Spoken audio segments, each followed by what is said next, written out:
The Sweet 16 have been selected.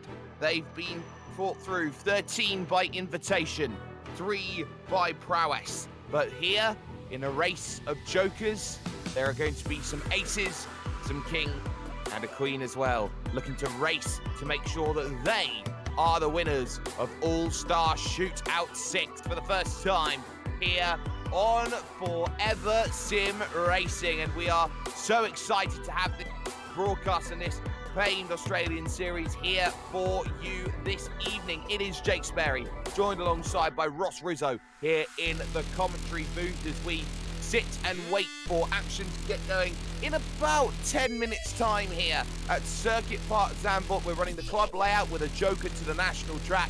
Ross, welcome you into the conversation here. What a fantastic event this has proven to be over the years. It's been so strong, and there's so much that can happen over the course of 3 lap races with a joker, which is effectively rallycross on road. It's fantastic to see, and these radicals will prove such a massive turning point. Yes, good evening, Jake. Good evening, everyone. Yeah, this format, it actually came along before Rallycross was introduced into the iRacing service. So we all got a taste of the idea of these short, sharp heats with the Joker lap, probably about a year before it all was introduced onto the Rallycross scene, and it was a hit straight away. Not surprisingly, it's exciting style racing. And of course, with points on the line and the way you've got to qualify into the semi-finals and the finals, the night is just it's just full of drama all evening long, and you can't put a foot wrong at all, or your night can come completely unravel if something goes wrong at a critical point. Yeah, and it's that critical point that everyone's got to be just so concerned about here in this racing action. To sum up for you just how difficult these points can be, it's 4 points you get for a race win. For second place, you get 2 points. You get 1 point for a third place finish, and nothing at all finishing in dead last. But these drivers do have 1 race out of the 5 that they'll be racing in terms of their heat, which they can declare as a double points round, and they can of course score twice the amounts of points if they want to. And we'll get some practice starts getting themselves involved before we get ourselves ready for racing action. This one happened just so that these drivers get a feeling of just how this track can go. And then we've got some of the best drivers in the world who are looking to put themselves at the very top. And let's just go through some of the drivers who want to prove themselves at the top. No further forward you can look than 000, that being the reigning 3-time champion of V8 Scops, Jared Filsell. Yeah, he certainly looks like the form guide, but we also have a 2-time All-Star champ in Aaron Lee in car number 16. He'll be exciting to watch as well. And the reigning All-Star champion from Volume 5, we'll call it, is Warren Pickering, and he'll be keen to back up his form that proved so good last time out.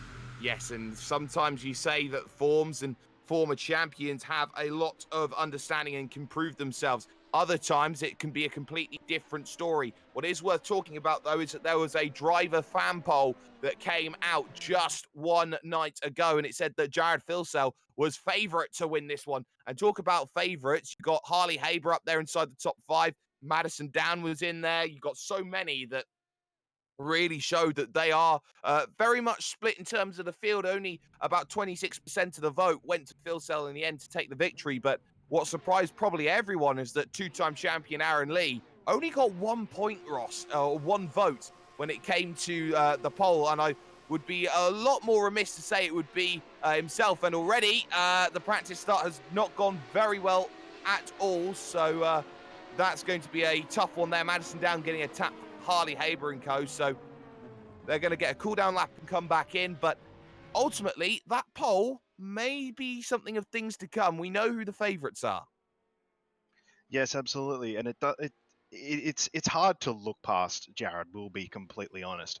But the thing with Aaron in particular is he's been fairly absent from the sim for probably upwards of a year. But when he shows up, he is phenomenally quick. So obviously the viewers are looking at Jared to potentially take this out. But I think that's certainly not a foregone conclusion by any stretch of the imagination. No, it's definitely not an Australian touring car, and it is most certainly not the easiest field in the world, as I have to do a quick keyboard change here at the moment, so podcasts are never easiest things in the world. But we find ourselves looking at some drivers that come up to the forefront. Madison Down has always been the great equalizer, the great rival that so many people have seen before, have seen just how strong that he can be. Brenton Hobson out there in the 88 car has always had a great turn of pace, always wants to show exactly what is being capable. But there's also other drivers that could come along and shock. Glenn Postlethwaite looked solid when it came to the race-off on the on the Wednesday, and you got like some Mitchell McLeod there, Guy Leach, Kurt Stenberg, all could come up to the forefront. And one driver we haven't really talked about, number 15, Emily Jones, the only female in the field, and she will want to prove that the women, well, they can go just as strong as the men. For sure, and the thing with both of our streamers here tonight, being Emily Jones and Hobbo88, is they have enormous amounts of versatility, not only across tarmac, but you've got Hobbo who does a lot of dirt, and also across other sims. So that adaptability could play into their hands quite nicely here. It certainly could, and it's that adaptability that has so often been a key factor. Now, let's talk about the track for a moment. Of course, we're unable to get you times, see how quick everyone is, but we're able to show you who is the quickest, which currently is housed as Madison Down, being the fastest man overall. But here at this Zandvoort track, it's only 28 degrees, not really too much wind at all. Early morning conditions at the moment in terms of your sim and how it looks right now. But what is very telling about this track at the moment is the fact that this is going to be a very tough one in terms of making overtakes happen. Many people will be relying on that joker to be quite important, but you don't really get that run up into Sheeblack like you would do, say, in the international track. This club circuit is very much about how quickly you follow behind your driver, and turn one may just be the best place to make a move. Yeah, for sure. Other than that, ironically, it would be the Joker Lap hairpin. Now, these cars, they have a lot of downforce, and as we know from, watching Formula One and whatnot, that aero wash and getting into certain gaps does really tarnish the grip that you have available. So overtaking can be incredibly difficult here. So yes, that Joker Lap will be incredibly important, and maybe, just maybe, we'll see a couple of overtakes into the Joker Lap. There's also the opportunity coming out of the Joker Lap into the horseshoe corner, as I kind of refer to it, where the cars coming out of the Joker Lap have an enormous overspeed over the cars on the standard lap and can potentially throw a nice move up the inside there. Of course, the Audi S will be another place just to keep an eye out on in terms of overtake chances. Let's talk 13 for the moment. Harley Haber's had a very tumultuous week or so in the sim racing realms. Got a big incident that happened in the E-Series that really hurt things in terms of the run in Australian touring car circles. Moved over to AOSC on SimSpeed TV, got himself caught up in more issues not of his own accord. But here, I think he's going to have a lot more freedom. I think that drivers are going to have to respect how aggressive he is, and actually the style of driver that Harley Haber is probably perfectly suited to events like this. Yeah, I have to agree. You've only got a very short heat lengths to make something work. So if someone's going to make something work, I'm definitely looking at the likes of Harley Haber to get aggressive and pull off some nice moves. We also know from his real racing experience, he came from Formula 4 open wheelers, so they're very high downforce, just like these cars here. So dare say he could find a little bit of a niche in this particular scenario tonight. Very much could do, so keep an eye on that pace. Your top five then in terms of that little practice session: Down, Postlethwaite, Hobson, Warren and Aaron Lee. We will keep that up on the left-hand side of your screen just to showcase who are the quick drivers throughout the day that can so very easily change in terms of how race action can go. In terms of how this racing is going to be very, very interesting will be the fact that everyone knows just what they do. It's 3 laps. You make sure that you get those laps to work in your favor and you get it working really quickly. The first heat we will get in just a couple of moments' time, and they'll be gated from inside to outside. Gates 1, 2, 3, and 4. On the inside will be Mitchell McLeod, who for Talk Inc. will be in control on that inside. Jeremiah Morton will be there in gate 2. Brenton Hobson will start from gate 3. Guy Leach start on the outside at gate number 4. Let's talk about the gates here just for a moment, Ross, because those gates are going to be really crucial in terms of where do you want to start and where do you want to place. Those middle lines, because you're lining up 4 wide heading to turn number 1, you've got to get an amazing start. The outside, you can run the banking. The inside, you've got control. So this is going to be a case of who's going to be the bravest on the brakes to 1. Oh yes, and the pressure's going to be on because these cars are very difficult to launch. Now I think these are turbo engines, so suddenly the torque just kicks in all of a sudden, and if you do spin the wheels in these cars, it typically snaps immediately. We saw that with the practice start, unfortunately, and I do fear that could be a recurring theme tonight. So getting off the line cleanly as well as quickly and safely is probably is going to be extremely important. And let's look at the outside line in particular. That'll be the racing line tonight, so that'll actually be the cleanest side, and potentially will get the best launches. Yep, going to be in a very strong position. That outside line is going to be a very strong place for this one to work, as this one is going to be a strong race for a lot of drivers. A lot of other drivers are hoping that this one is going to be about building up the points as we get ourselves ready for drivers to get out onto track and to make sure that they get themselves lined up. So just confirmation once again of who's going to come out on track. So Mitchell McLeod for Talking, got Jeremiah Morton, they're the privateer, Brenton Hobson for Synergy Sim Racing, and Guy Leach as well, running as a privateer for this event. So 3 laps for them that they will have to make sure that they get right, but the big crucial fact will be how will this first heat influence everybody else in terms of the racing that will go on, because this is the one race that sets a precedent for everyone else throughout the field. This is the one race, Ross, where they decide, okay, this is the benchmark to get going.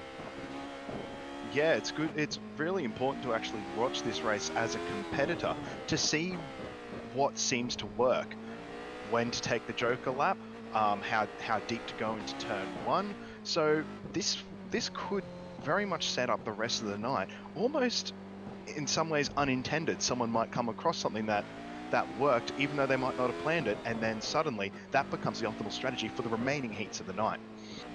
Very much could do and should do and would do as well. That track, of course, at 28 degrees is going to be the big key factor. It's a pretty much a medium to cool state track, which means it's going to be quick, and that rear end could very easily run itself amok if you are not careful about how this is going to go. We'd like to thank all of you for watching this, as everyone has been running, and thanks to everyone who's been keeping a good eye on issues that have been going on throughout the racing section and making sure that they are putting their fan voice in as well. The likes of, say, the Angle of Attack podcast has been key for that sort of area. But there's your drivers gated up as they get ready to get some action going. Heat 1 then of racing will start now, and they get themselves going. It's a slow start from McLeod on the front, but it's the middle. It's Hobson who's got the quickest run. Jeremiah Morton there on the inside, but Guy Leach trying to fight it around the outside. Hobson gets the whole shot into Tarzan, turn number 1, and right now you've got to look on the outside. Jeremiah Morton giving no room to Guy Leach. This gives McLeod a chance down to the inside and up into 3rd for a point. Fantastic start from Hobbo and great awareness from Morton. Now, McLeod trying to get the car gripped. It's just understeered. It pushed so much out of turn 2. Okay, he's going into the Joker lap now. Deep hard on the brakes. And look at how deep Guy Leach goes. Just avoids the back of the Talking car. Get aggressive already, taking the Joker. McLeod and Guy Leach both making that push now back down the track. Jeremiah Morton and Brenton Hobson, though, at the front, and it's expected that drivers towards the back tend to Joker early when it comes to events like this. But Hobson will now have himself a little bit of worries behind, because Jeremiah Morton is tucked within that toe, and he's within a few tenths of a second. He's got about 3 car lengths, and that's closing all the time on the brakes into the bank. Turn number 1, 2 laps to go here at Circuit Park Zandvoort for this opening heat of the night, and it's very much going to be Mitchell McLeod to worry about in 3rd position. So the Joker will be coming up very soon. Now, who's going to take it? Are they both going to take it, or only one going to decide that it's time for them to go through. You'd expect Jeremiah Morton maybe thinking about it. Yes, he does. So Hobson will go at the last available opportunity. Where will Morton come out, though, in all of this? And as he overshoots himself into the banking, gets himself through the cones and back down the track again. Keep an eye on this. It's going to be a tight re-entry, and he's clearly got the gap over who they need into the Audi S. That's perfect, as Mitchell McLeod struggled in that section. That was a fantastic, well, in-lap, I guess we'll call it for Jeremiah. He's clearly got a gap over Mitchell McLeod now. Now it just matters whether he can get the jump on Hobbo, who needs to hit his marks. Morton was incredibly fast behind him, so this is a very important lap for Hobbo. Well, it's no changes at the moment. Guy Leach just not close enough to catch Mitchell McLeod, but the question is, can Hobson just keep himself quiet? Hobbo 88 needs a very strong joker to finish this race off, and he is walking home with 4 points at least, which he can be very, very happy about. Up he goes then through the lefts and the rights and on the brakes with the national chicane there on the left-hand side. Back down the circuit then, he will come along, and where is Jeremiah Morton in the space of things? Absolutely nowhere is the answer. Breezing on by is Brenton Hobson into the Audi S. The battle for third still very much hot, as Guy Leach needs to find something here on Mitchell McLeod, but at the moment nothing is the answer as the power comes along to turn number 3, or sorry, the penultimate turn, and now the final turn. It feels like a NASCAR track in some respects of the banking, but it's going to be Brenton Hobson who picks up heat number 1 of the night and takes maximum advantage heading through as they cross the finish line. Jeremiah Morton will take second, third for Mitchell McLeod. Guy Leach will finish that one off in 4th position. A solid start to racing, and clean racing at that, Ross.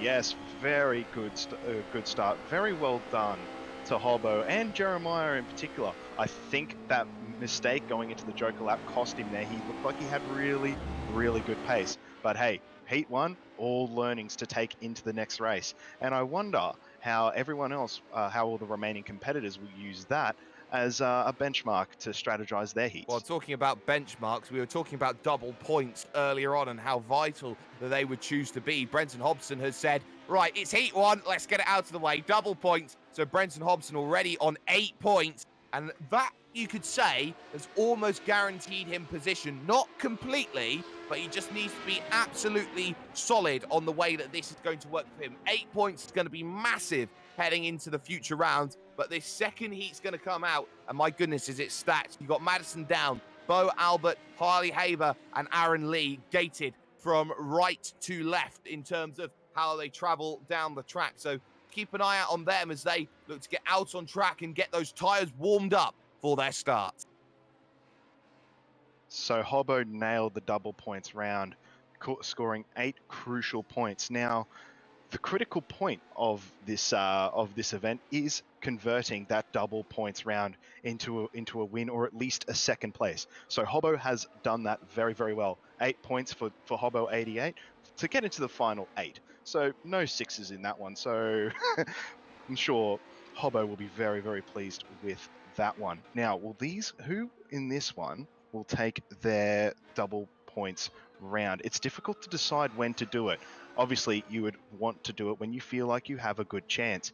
But in a stacked field like this, you're taking a big risk trying to go for it against tough competition. Or do you do it when you've got what seems to be a favorable lane choice? Unfortunately, we've only got one race to determine of running to see which gate was best, so it's still inconclusive. So who has taken a gamble in this one, as the cars, well, Aaron Lee, a couple of burnouts before taking his position on the outside lane. It's going to be a crucial start as everyone's just looking at this and they're encroaching on the line just ever so slightly here. So I think Madison Down's going to be pulled back, as will Aaron Lee potentially, but the driver's on standby here. Heat 2 already going to be underway, and there's the green flag, and let's get going. What a start, what a launch! coming along from Harley Haber. He's got the revs down pat as they make their way to turn one. That was a stormer. He completely left everyone for dead. Madison down now in second position, Aaron Lee in third. Bo Albert at the back of the field trying to flash some headlights potentially, but not quite finding so. But here we go, into turn three. They come along. It is Haber in control. Madison down struggling a little bit here as Aaron Lee looks to go on the offensive. Who takes the Joker? Only one, and that's Bo Albert. A very energetic start there. It does look like Madison is struggling a little bit. Haber's really hit the ground running with that start and looking like he's starting to stretch the gap. Ooh, Aaron gets a little bit wide out of the Audi S. Madison looks like he's struggling with a little bit of turn-in understeer. It looks like he's starting to break away now from Aaron Lee. So this is an important lap for Haber to decide how he's going to deal with Madison down and the early jokering Bo Albert. And serpentining from Harley Haber. He wants to break the draft, and I wonder if he's worrying too much about what's happening behind and not focusing on his own pace here as Madison down tries to close this in. Aaron Lee there in third position. Bo Albert very much still heading through turn number one as the drivers make their way to turn three. Big slide from Madison down. He's got to gather it up, maybe once, maybe twice, and that's going to cost him in terms of the late run here. Who's taking a Joker this time? Haber decides to go early, so Madison makes the mistake. He was caught late on the call. He runs himself through the gravel, and that is pretty much race over for Madison. He's made the mistake. Oh, heartbreaking for Madison. It looked like he's struggling on those cold tires. Now, how does the rejoin for the Joker work? Oh, Haber's around! Harley Haber's around, and that gives Aaron Lee a half chance here. Bo Albert trying to get aggressive. Haber mistake through the Audi S. Not what was wanted. Had himself raced fully in control. Missed it all on entry and spun it around. And now it's the white flag lap coming along. Bo Albert attacking Aaron Lee, what seemingly could be. But a race, Madison down, certainly not out of the picture here with the Joker to go. But here comes Bo Albert looking to try and make that early Joker work. We'll have to go the long way round to try and get this one to work here at turn number one. And Aaron Lee slides on the cold tyres and the cold track and loses the position out. Bo Albert in control of his own destiny. Madison down has to Joker this time by and decides it's time. I'm going to decide to do it here. Up the S's section then on the brakes. He's got to be so nimble and narrow and get on the power so quickly. He's made mistakes in this one, but where is Bo Albert coming through this section now? And it's going to be a drag here to try and get on the brakes into this next RDS section. But Madison could only manage second. He can only get past Aaron Lee. And now for Bo Albert, he's got to survive two more corners to hope that it's going to be in his favour. Here's the penultimate one, and the final one comes along as well. And Madison down needs a storming run to see if he can get himself an opportunity to get back through. But Albert will try and hold this one off and try and run the gauntlet. Checkered flag comes out. Bo Albert survives. Fantastic win from Bo Albert. It looks like, though, both Madison and Harley definitely threw that away. They've got pace, and Aaron as well was extremely quick in that too. So Bo, just minding his own business and not making a mistake, comes up with the goods. Well, it'll be 4 points at least for Bo Albert. Madison down in second. Aaron Lee will get third with Harley Haber after having control of his destiny. He gets no points from that run and will not be best pleased. Madison down using his double points, getting a second place from it. So if there was any time to make the mistake, that was not the place for Madison to make it happen. He uses his double points race, and just like that here, Ross, you have to say he's now fighting from, I would say, a lower position or a lower point of advantage for the next races. Well, the good thing is he did at least get a top two, and he knows he's got pace. And he also knows where not to brake for the standard route as he just went plowing through the sand trap, but he knows that an extra 4 points went begging when he went off the road. Heat number 3 then, from gate 1 on the inside to the outside, we'll see Glenn Postlethwaite, Blake Neck, Emily Jones and Warren Pickering become the field as they will look to now get their pace up together and try and work out what they've got. Postlethwaite looked very strong when it came to qualifying through the race-off. Blake Neck has shown himself very adept when it comes to GT and endurance. Warren Pickering has always been there, the reigning champion. And of course, Emily Jones as well. She will take a longer time to get to the start, but she has had a different way in terms of practicing, getting ready for this event. Recently just had a holiday, so she will be relaxed and refreshed, ready to get back onto racing. I think that relaxed nature will probably disappear in the first lap after what we've seen so far. One thing we haven't actually spoken about is the entry to the Joker lap. It's kind of very Oran Park pit entry-esque, where you're suddenly braking on the where cars are on the racing line, and that's exactly the same scenario here. Cars that are going through the Joker lap will be at full pelt, while other cars taking the normal line will get on the brakes. So we've yet to see drama there yet. The keyword in that is yet. You need to be able to read the small brake lights of the radical in front of you to then make your call about whether to commit to the Joker or stick to the normal race lap. The Joker is very similar to that of Three Rivers in Canada, so just keep that in mind as they line themselves up, gated up, get ready for action as they crawl up to the line. Heat number 3 going to be crucial as they get themselves ready. Engines rise. Heat 3. There's the green, and there's the go, and it's a good go there from the third position there, or the second line, because Blake Neck's got the run, but on the inside, do not count out that chance for Glenn Postlethwaite, who dives down the inside at turn number 1, the closest start of them all, and Postlethwaite has got control. Now looking to the inside is Warren Pickering, trying to freight train on the outside. Blake Neck, who's not letting go, but he finds the grass, and they're 3 wide now, heading through 3. Pickering gets a tap, and he's bustled to the outside and runs into Jones and gets turned around, and that will be it for Pickering. He's dead last, and surely dead last bang to rights. Oh, that's a shame for the reigning champ. But the race continues here. Blake Neck trying to keep Glenn Postlethwaite honest, it looks like he's brought that margin back down. Glenn got away beautifully from that scrap behind, and now Blake is chasing hard. Oh, and there's a big spin for Postlethwaite. On the gas too early. These cars snap very, very violently once the turbo kicks in and the tires aren't up to temperature or pressure. He lost it right on the exit. It was putting the power down, too much torque, and just like that, Postlethwaite's around. Pickering is out of this race, this opening heat, so now it becomes a battle of 2. Blake Neck versus Emily Jones, and it's that patience factor that everyone has seemingly needed then. It was a great start, but just like that, everyone just running into mistakes. Now you've got to stay calm for the final 2 laps here of this one, because you know that any mistake costs you the 2 points or the 4 points. No takers, or are there? Because Emily Jones is going to go straight on, and she's going to take her Joker as she gets on the brakes into the hairpin and getting back down the track once again. This should put her still ahead of Glenn Postlethwaite, who also takes the Joker at the same time. So it's down to Blake Neck here, Ross, just to keep a cool head and make sure he secures 4 points. Well, it looks like that versatility is playing beautifully into the hands of Blake Neck and Emily Jones, who kept their composure where Glenn and Warren came unstuck.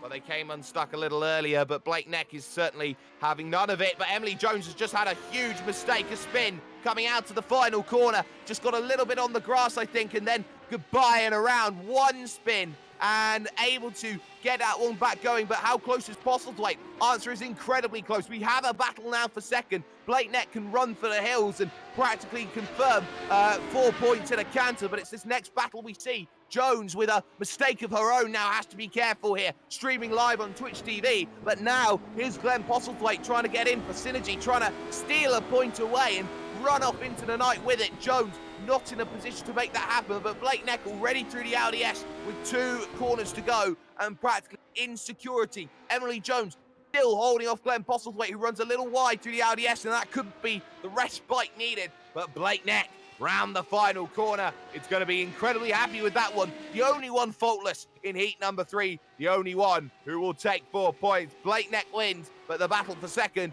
I think, is just going to fall into Emily Jones's lap, and very much it will do. She takes second, just ahead of Glenn Postlethwaite.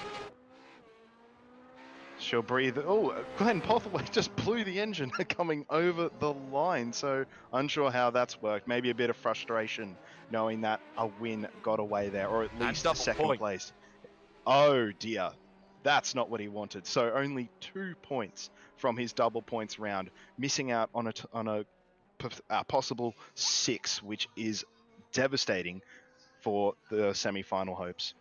Well, a possible 8 points were on offer, and only getting 2 from it is never going to be a good sign of things to come. So Glenn Postlethwaite then probably has not had the best Joker. The final heat of the opening round will be coming up in just a moment. You got Ethan Warren, Anthony Winkelmann, Kurt Stenberg, and Jared Filsell will take gate 4. So they will have their race and they will be very much solid trying to make this one work for them. But I saw a very interesting race. It can so easily fall apart just like that. And we saw how in the race-off that Kurt Stenberg had his race fall apart in all of 2 corners. It can happen so quickly around here. And how will drivers now adapt to the situation at hand, knowing that some drivers have used their points and have not done very well? They've now just got to make sure there's security, surely, Ross, for this opening round.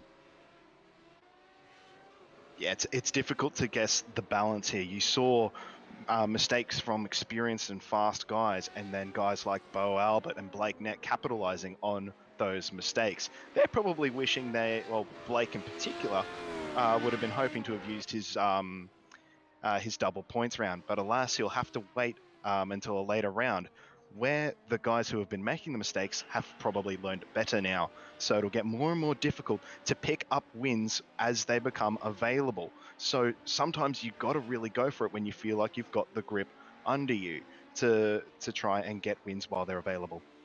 Have to get those wins, and you have to get them so very, very quickly. And this is going to be a tough challenge for these drivers. They know they've got to make that race result here in the opening round. It will give them security later on in terms of the standing, in terms of how this stacks up. So Ethan Warren then will very much be lining up on that inside.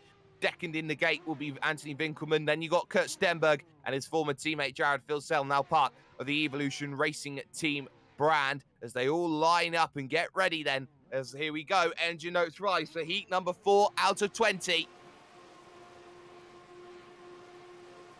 There's the green, there's the go. Filsell much better off the start than everyone else, completely leaves all of them in the dust. Inside for Ethan Warren's okay, but Anthony Winkelmann trying to go around the outside here, trying to make this one work, and just about able to keep there. Warren cannot close that door down, but a little bit of gravel there is going to say no. Second position is very firmly mine as they head themselves into turn 3, the Hugenholz, and a little mistake from Filsell at the front, trying to get that nose turned in. It's going to see how everyone's going to try and battle. Oh no, there's the trouble with the Joker. Winkelmann trying to take it, and there's Stenberg spinning in sympathy. Ethan Warren nowhere to go.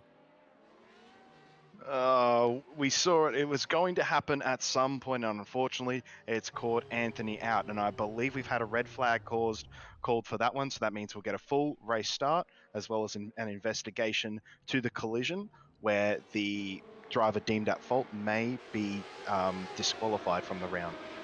Wow, well, Anthony Winkelmann has to be very, very cautious about this. And this is what we were saying about that Joker decision, because you're trying to make that Joker, and Ethan Warren pulled out to the right, to the left-hand side of the track, trying to open the line. But the big difference was Anthony Winkelmann had nowhere to go, thought he still had a lane, but very much lost his road. And you have to feel, if you're going for that Joker, I think sometimes you have to indicate to the car behind as well that you are intending to take a Joker lap, which I don't think Winkelmann did at the best point of time. Yeah, it's nearly impossible. So it's more of a reactive process when you're the car behind to decide to commit or not. And it looks like Anthony committed early, and unfortunately with the car ahead having made their own decision, it unfortunately became unstuck for both of them. Well, the first red flag then of the racing. We will get ourselves a restart then and a redo, so to speak, of how this one is going to line up. So these drivers have had one chance at making this one work. They will have themselves a second here, and I do believe that Anthony Winkelmann has taken a disqualification. There'll be no points there.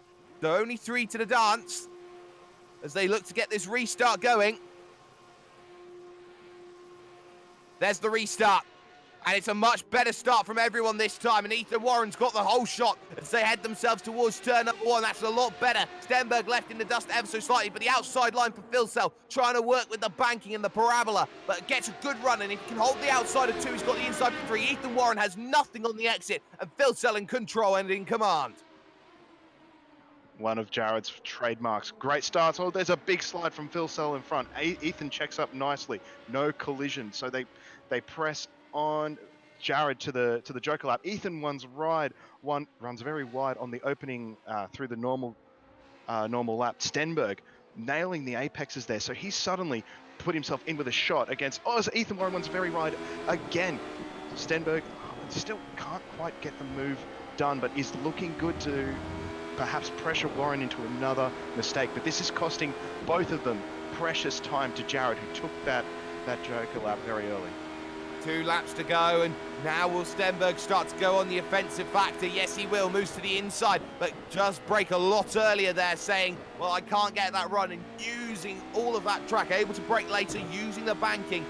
So crucial there to Ethan Warren, heading himself to the Hugenholz of turn number 3 and trying to make a very good challenge here to Phil Sell, who's had a very strong Joker lap and now trying to showcase even more of the pace that he has underneath him. Has not set a representative lap time, so to speak. Ethan Warren took the Joker. Someone who didn't was Kurt Stenberg. So 3 different drivers, 3 different decisions, and Warren is very much, I think, going to lose out here to Phil Sell, getting a good run, and they're going to be almost side by side and not going to get the chance. Phil Sell runs way too deep though, and around the outside, Ethan Warren's going to try and make it, and Phil Sell spins it just like that, and that could be disaster for Jared, who may only get 1 point out of this. Wow, that exploded suddenly. This leaves Kurt Stenberg in the clear now. He ran wide on his normal lap as well, so it's not over by any stretch of the imagination. But you've got to imagine that scrap with Phil Sell has cost Ethan Warren time as we start the final lap. Jared Phil Sell's put it into the barrier. He's so unhappy with himself about spinning it as Ethan Warren spins it at turn 1, and just like that, Kurt Stenberg, if he can just keep it calm as he makes his own mistake at turn 3, he can walk this one home, surely, as he gets himself for the Joker for the final lap. It's been a manic race. We've had DQs and spins and mistakes from almost everyone. In fact, we have from everyone. Stenberg now making himself a way back down towards the Audi S as we get fantastic cameras brought to you by Dougie Beard on the brakes and in complete command of this one as they make their way to the left of the Audi S. And now 2 corners remain. Ethan Warren a country mile back as through the Dutch dunes goes Kurt Stenberg, keeping an eye on Jared Phil Sell on the left-hand side, who is not happy at all. Round the final corner, and just like that, Stenny is going to pick up Maxima from this one here at Circuit Park Zandvoort. Heat 4 is Kurt Stenberg's and Trans-Tasman's. He'll be singing all the way home with that one. Probably Africa by Toto, knowing good old Stenny. So he'll be thrilled with that race win. He just kept his composure. He made mistakes of his own, but he didn't spin up the rears like Jared and Ethan did, which cost them so very dearly. Again, catching really good experienced drivers out with the way this car suddenly snaps. It happened just like that as we look at how the points stack up. It will be Brenton Hobson who's in control on 8 points. The other winners, Albert Net. You got people on 4 points. Include Madison Down, Blake Net, Bo Albert, and of course Kurt Stenberg as well. So that really does show you how interesting things can be. Heat number 5 will be Warren Pickering on the front of the gate. Jared Phil Sell will be in gate 2. Then you've got Mitchell McLeod and Brenton Hobson will be on the outside. So immediately out of the fire and into the furnace for Jared Phil Sell. Big mistake. No time to have any rest, so to speak. So got a question now. Phil Sell's mindset. One big mistake and now has to recover for the entirety of the night. Well, I'm sure that mistake will stay ingrained in his brain for the remainder of the night. And what better way to perhaps bounce back with a win in this heat? I'm sure that's more on his mind than the mistake that he just made. But he's up against incredibly talented drivers. We've got Warren Pickering, who also made a mistake in his first race. So the reigning champ with some work to do, but out of gate 1. We've got Mitch McLeod, who a rare sighting has actually been practicing, so he must think he's in with a chance to perhaps steal a victory or at least steal some good points in this race. And then Hobbo, who had a phenomenal race, cleaning up race 1 with the double points and has a clear lead in the point standing. He will certainly be looking to perhaps to at least get solidify that position with a top 2 finish.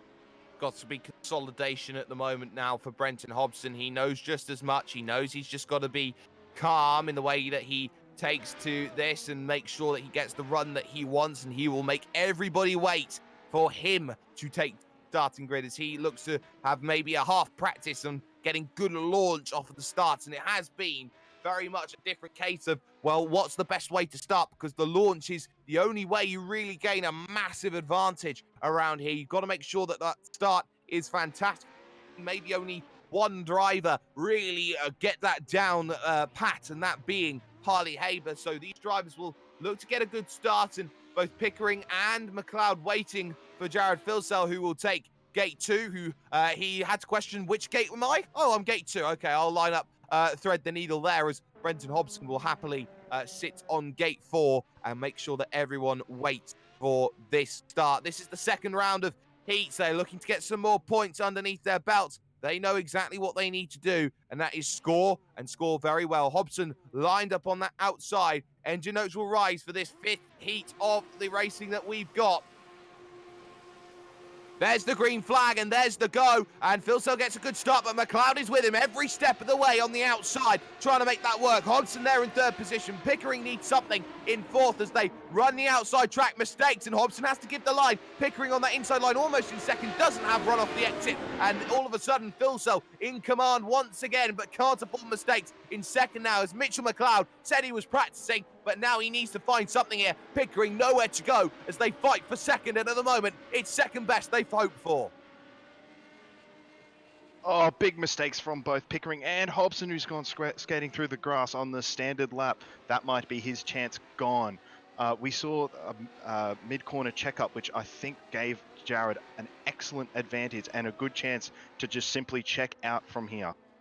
Well, he's been struggling a little bit with that consistency. That vehicle is looking very, very tentative. It seems that it wants to oversteer quite a bit. Maybe not to Filsell's liking at the moment out on track. 2 laps to go. Warren Pickering in control of the field, but needs to take his joker and needs to joker very strongly around this track to have any chance of getting some strong points. Got nothing from heat number 1, and the reigning champion has had a very auspicious start to racing here at Zandvoort. Needs to find maybe a little bit more around the banking and up the hill once again. This is going to be a tough challenge. Hobson, maybe another little errors. McLeod keeps within 1.5 seconds. Jared Filsell just in front and trying to make sure that this one works in favour. One driver takes to the joker. That's Hobson. So Pickering will joker on the last lap. And I imagine Hobson will come out in 4th place as he rejoins the circuit. Yep, we've got McLeod very, very clearly in front. He's trying to keep with Jared, who looks like he's a little bit more composed this time. Jared, we know, is not as experienced in these high downforce cars as he is with the low grip Australian touring cars we know of. But now it looks like he's starting to get in the groove, and he's going to be hard to stop from here. Still, an important final lap and joker lap coming up for Warren Pickering. And a mistake from Mitchell McLeod there through the penultimate corner has cost him any chance of trying to catch down Jared Filsell without a mistake. So that for Filsell will be very good news for him. But Warren Pickering may just be looking at 2nd position and thinking, well, if I can sneak 2 points out of here, I can be very, very happy. Into the joker goes and looking to go up through the dunes and on the brakes, and oh, he's so narrow and so tight. It's fantastic work from Warren Pickering as he pushes back down, looking for every little bit, and gets 2nd position just like that. Was a great joker lap. That was pretty much as perfect as you can find it, but Filsell in command with 2 corners to go has very much not had to worry in this race. Got it done at turn 1, has not looked back after a little bit of worries here and there. Pickering's done well, has arguably been faster throughout the racing, but it will be to the line Jared Filsell who will pick up the win and will get it at heat 5. A little bit of a redemption arc coming along for him. Pickering in 2nd, it's McLeod in 3rd, and Brenton Hobson, after picking 8 in the first race, gets nothing to follow up with. Now, I think a few stories coming out of that one. Very impressed with Warren Pickering there. I think that mistake may have cost him, but to still walk away with 2 points, only being beaten by Jared Filsell, is an excellent result for the Fusion Sim Racing driver. Absolutely fantastic work there, and showcasing exactly what was needed in the early stages. So that is going to be something very interesting to work out. So Jared Filsell picks up his point and will be happily going along with it. 4 points for Filsell, 2 for Pickering, 1 for McLeod, none for Hobson. No double points being thrown in from anyone, but heat 6 will stack up like this. Anthony Winkelmann will be in gate 1, gate 2 will be housed by Kurt Stenberg. Jeremiah Morton will start from gate 3, and Emily Jones starts from the outside. This should be quite an exciting one. Anthony having the red flag in the first race will have something to prove in this race. Stenny Bradburying his way to a win in his early heat with some very cautious and smart driving. Morton was very quick in his opening round, so he's probably my pick for this one here. And then of course Emily Jones. Still probably a lot more to prove. She's only on 2 points so far and needs to get more points on the board to have a chance at the semis at this stage.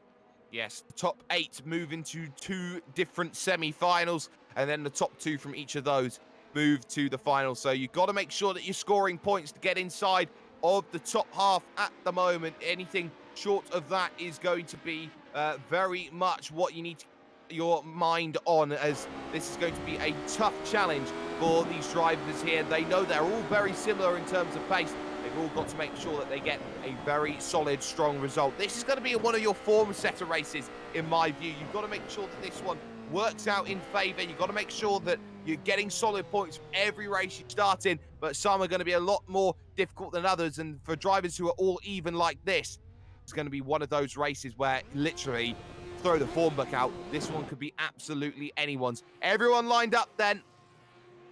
Flag up. Lights up. Heat 6 underway. Great start from the inside lane there as Anthony Winkelmann does well, but what a great phase of second acceleration from Emily Jones. She'll move to the outside and gets the whole shot, does she? Does she have the power on the exit? You bet she does. She's in control. Emery leads this one. Winkelmann second, Stenberg third, Jeremiah Morton at the back. Oh, Anthony just not aggressive enough into turn 1. Great opportunistic move from Emily Jones. They're line astern as they head into the dangerous Joker entry. Who takes it? Oh. Emily Jones from the lead. Wow, that was close and committed from Winkelmann as well, who nearly made a mistake. Oh no!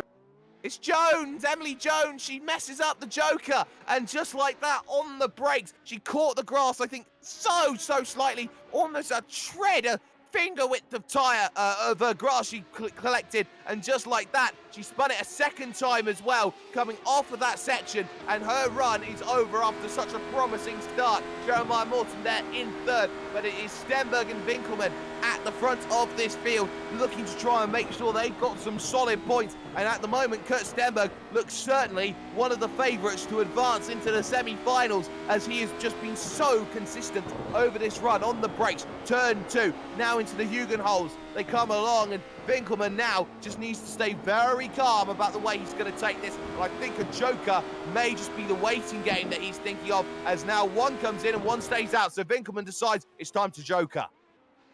We'll see where he returns to the track. He runs wide into the hairpin, very opposite to Warren Pickering earlier. Here comes Jeremiah Morton. He falls short.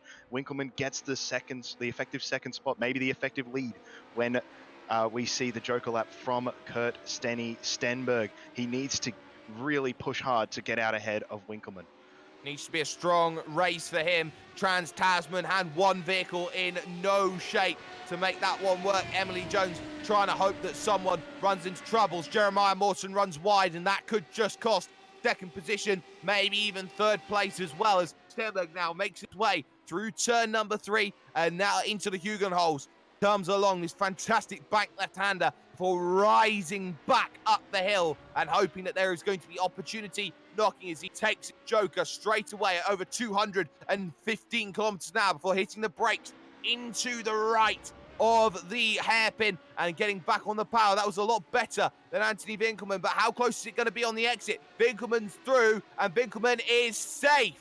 Heading through the rights and the lefts. 2 corners remain then for him as he looks to try and consolidate his position. Very much in command. Very much has not had to worry too much. Saw the mistake in front from Emily Jones and has not looked back. So it will be a great race result for Anthony Winkelmann, who rounds the final corner and picks up at least 4 points. Stenberg will take second. Jeremiah Morton in third. Emily Jones does not make it over the line. So Winkelmann will be very happy with that one. That is a solid point score come the end for that one as they look at this one. And most crucially of all, Emily Jones gets double zero, which of course, as we all know, is still zero.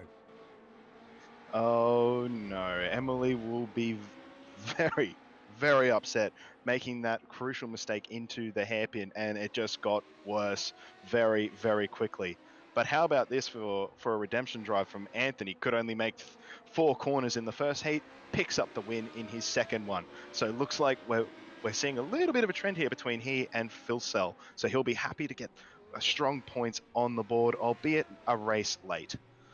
Maybe a race late, but there is still time. Heat 7, Madison Down will be in control of Gate 1. Ethan Warren in Gate 2. Glenn Postlethwaite will start from Gate 3. And Harley Haber will be on the outside. It's an action-packed Heat 7, which will be something just to keep in mind and an eye out on, as Madison will want to get some solid points on the board. Ethan Warren showing some great pace, as is Postlethwaite. Harley Haber has arguably been the greatest starter over the course of this one. So these drivers all understand, okay, this is points, and we got to get points, and we got to get them quickly, because we know that other drivers in the field will be using their double points as and when, and for the time being, at least in terms of 6 drivers, after 6 heats, we've seen 1/4 of the double points used.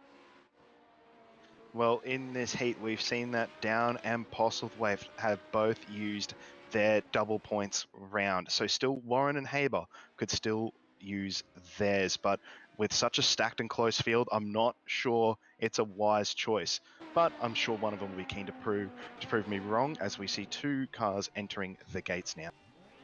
They're all looking at this thinking it's going to be so strong, as they look to try and make sure that they line up nicely, as Haber gets a lot of room on that outside. And on that second position, Ethan Warren is pointed to that inside. Engine notes rise for Heat 7. Let's get going. And Harley Haber again with a solid start. Yeah, he's flown away from the field, immediately going hard to the inside. Madison Down the slowest of the lot. So they get on the brakes into the Tarzan. Turn 1, Ethan Warren almost giving a little bump there. Postlethwaite under pressure on the outside. Gas to get off the gas a little bit, but holds third position for the moment. Harley Haber again, fantastic. Postlethwaite running slightly wide. Oh, the mistakes are still creeping in for everyone. Haber one's extremely right at the Hugenholz. He goes to the normal lap, as does Ethan Warren. The other 2 committing to the Joker. Ethan Warren really putting pressure on Harley Haber. This could be his chance here. If Haber's and he gets really close to the Audi S's. Great aggression from Ethan Warren. He senses blood, I think. I think he does, and they're side by side behind as Glenn Postlethwaite desperately tries to fend off Madison Down. They're fighting too hard with each other. They're costing themselves 2 and 4 points. Madison Down back on the inside, trying to make the move. Gets it secured, almost mistake. 2 to go, as there's that big worry. Now Harley Haber moving defensive, only has to worry about Ethan Warren behind, who goes for the outside. Bit of contact between them as Harley blocks up the track, trying to hold this one together. He's just defending for his life, because Ethan Warren certainly seems to have more pace as they head to the Hugenholz once again on the brakes. Left-hand corner, and a mistake there from Ethan Warren. He has to back out of it and loses almost 8 car lengths, as now Harley decides to take the Joker. If I was Harley, I would have stayed on the normal line, because Ethan would have to check up. But now he's got to contend with Madison Down and Glenn Postlethwaite, who did not have a clean run. He comes out very, very cleanly ahead, and now has to pump out some massively quick times to fend off a very fast and feisty Ethan Warren.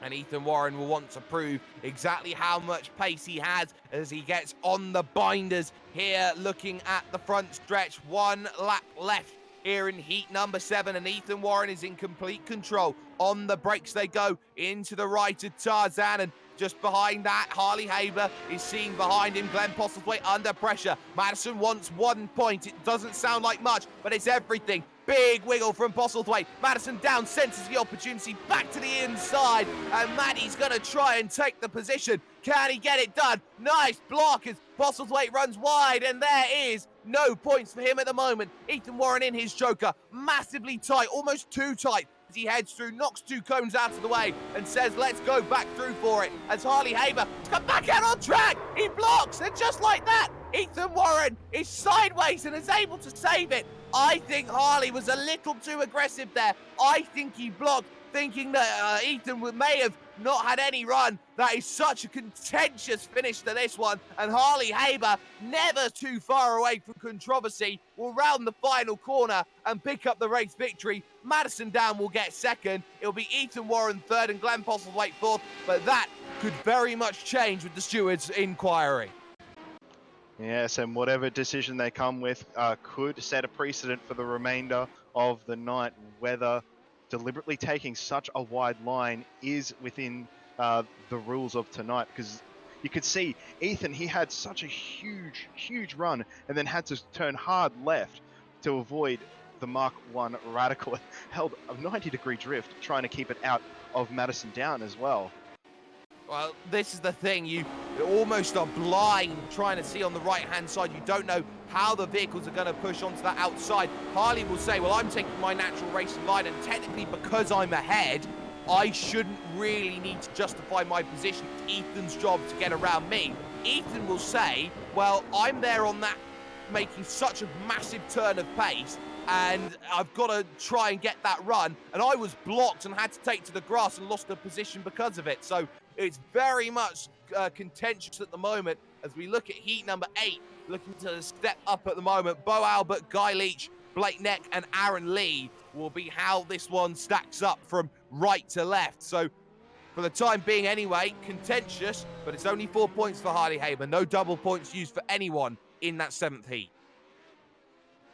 That aggression working for Harley Haber, all controversy aside. Let's also not forget you have a chance to actually switch back to the inside for the right-hander if you're coming out of the Joker like Ethan was, but unfortunately committed to the decision that could have eventuated into a crash. So an interesting turn of events, and we'll see how that shapes the remaining races tonight. So lining up, we have Albert, Leach, Neck, and Lee, all of which have had some good success so far tonight.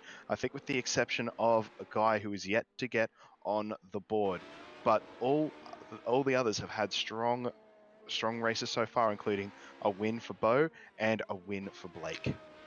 Both of them will want to prove that they are the better winner, so to speak, and consolidate more points and really stack up everything in terms of how this table looks. Still, Brenton Hobson at the front, despite having a big 0 coming along from the second race, but that could all change here with this next run. So, Guy Leach will be the first to his gate. He'll take gate 2.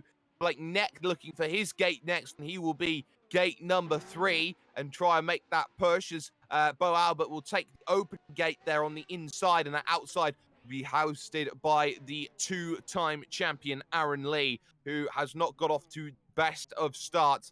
I think it has to be said at the moment. Only a third to start, but here we go. A little far back on the grid there is Bo Albert. There's the green, and he needs to get a big launch, and oh my goodness, he does. Oh my goodness, he does. And now on that inside, he's going to try and fight hard with Guy Leach on the outside. Aaron Lee going to take the Uber line, trying to get around everyone. Bit of contact. Guy Leach has to check it up. And in the background, Blake Neck right to the back now has to find a way back through the field. But for the moment, Bo Albert back in control. Guy Leach with a massive slide as they head to the Hugenholt. Yeah, these guys all getting called out on the cold tyres. Aaron Lee right underneath the rear wing of Bo Albert makes the right decision to go for the early Joker lap. Bo Albert runs wide on the standard lap. Another slide from Guy Leach as Blake Nex looks to close the gap a little bit wide again from Bo Albert into the S's. This is an excellent chance for having taken the Joker lap early while the guys are all struggling to keep the cars underneath them. Aaron needs to hot lap, and he needs to hot lap quickly. Bo Albert currently in control at the front of the field. Guy Leach there in second. Blake Neck, do not count him out now, in third position in the geodesic car, making themselves away onto the brakes into the opening corner once again. Guy Leach locks it up big, but able to gather the vehicle back up on the exit and start to push. But Blake Neck all of a sudden starting to think about getting aggressive as they make their way through 2 and into 3 once more. As now the question becomes who decides to Joker, and at what point does Bo Albert decide he wants to cover the move coming along, as he decides no, he doesn't, but Guy Leach decides it's time to take a Joker. Where will he come out in all of this? He's made a few little misdemeanors here and there, and he's slightly wide when he hits his line, but Aaron Lee's going to be the next looking point, and Aaron Lee is straight through without any worries about Guy Leach. That's worrying at the moment for Bo Albert, as that gap's very similar. They may come out too wide like Haber did with Ethan Warren. So Bo Albert, you've got to be careful, son, as this one is coming down to the white flag. Side by side, and we know how that ended, but I think they might be equipped with the way of how to deal with it. I noticed on that lap, Bo still struggling just to find an apex. He's holding the brake incredibly long into turn one. He needs this lap to count. Look at the gap between he and Blake start to close down. Blake looking like he's got some excellent pace right now and would be wishing if he just had the lead, but unfortunately he's going to have to take it off Bo the hard way as they both come flying into the Joker. They both do. Bo Albert's had a new wheel in the last 3 or 4 days, maybe still adjusting to it. Massive wide on the brakes. That was not brilliant from Bo, as now Aaron Lee will make a way through. Can he get going? Bo Albert, huge dive to the inside. Blake Neck looking around the outside as well. Mistake, Aaron Lee around the outside of the Audi S, trying to make it work. 2 corners to go. Almost contact between the two, and right now, Bo Albert now on the outside track for the final 2 corners. Has to pick up the run off the exit, and now Aaron Lee in control, heading to the final corner. Has Bo got anything left to answer back with? But Aaron Lee is proving his worth. He tries to serpentine it, and he's just got it over the line. Aaron Lee takes a classic. Race of the night. How good was the switchback out of the Joker? That was crazy. And then we saw a little bit of 2x2. That had everything. Well done, Aaron and Bo, for that outstanding display out front. Oh, brilliant race. So Aaron Lee picks up the win. Bo Albert second. Blake Neck gets the points in third. Guy Leach will take a big nothing coming out of that one. It's 8 then, and the second round all but secured. So this is how the field stacks up at the moment. We're not able to show this to you, but Brenton Hobbs still leads in terms of the championship. Madison down second, third for Bo Albert, and fourth for Kurt Stenberg. So they're all very, very close together. No drivers taking a double points from that one. So Heat 9, the start of round 3. Brenton Hobson starts in gate 1. Blake Neck in gate 2. Harley Haber starts from gate 3, and we're going to have a rematch, so to speak, because Ethan Warren will be in gate 4. I love these kind of rematches, all equipped with a lesson that they didn't know before. And we saw an excellent tactical, we'll call them Joker rejoins in that last race. So this could be very explosive. Certainly could be. And now it's a case of, well, how is this going to play out in the long and the short? We've seen how things have got aggressive coming out of Jokers. Blake Neck was in the same position too. So now, how do you make that work? How do you find a way to see this one happening in your favor? How do you manage yourself in the mid part? Because this is where you need to consolidate the points more than ever, because this is where you start gearing up and saying, after 3 rounds, I've got this. That's how I'm going to approach the final 2 rounds of heats that I've got. Harley Haber, 0 in the opening race, 4 in the second. Needs to find a big result as this one moves forward. As now behind him, Ethan Warren needs points. Brenton Hobson definitely needs points as the points leader. And Blake Neck currently looking to try and recover something. Ethan Warren, keep an eye out on his points as well, because he's only got 3 points after some very, very strong driving. Needs to find a little bit more if he wants a top 8 space, and it can just so easily fall away just like that. So they now look to try and grid up here, Ross. Yeah, big races for all 4 of these guys. Like you said, Hobson now points leader. Neck getting 0 in that last race when he looked like he was the quickest driver in that previous race. So he needs to get those starts nailed, lead into turn 1, and hopefully check out from there. But we've seen Haber has been the master of getting off the line so far tonight. But he has to do it from, I guess we'll call it the middle outside lane, which will be a difficult one to thread the needle.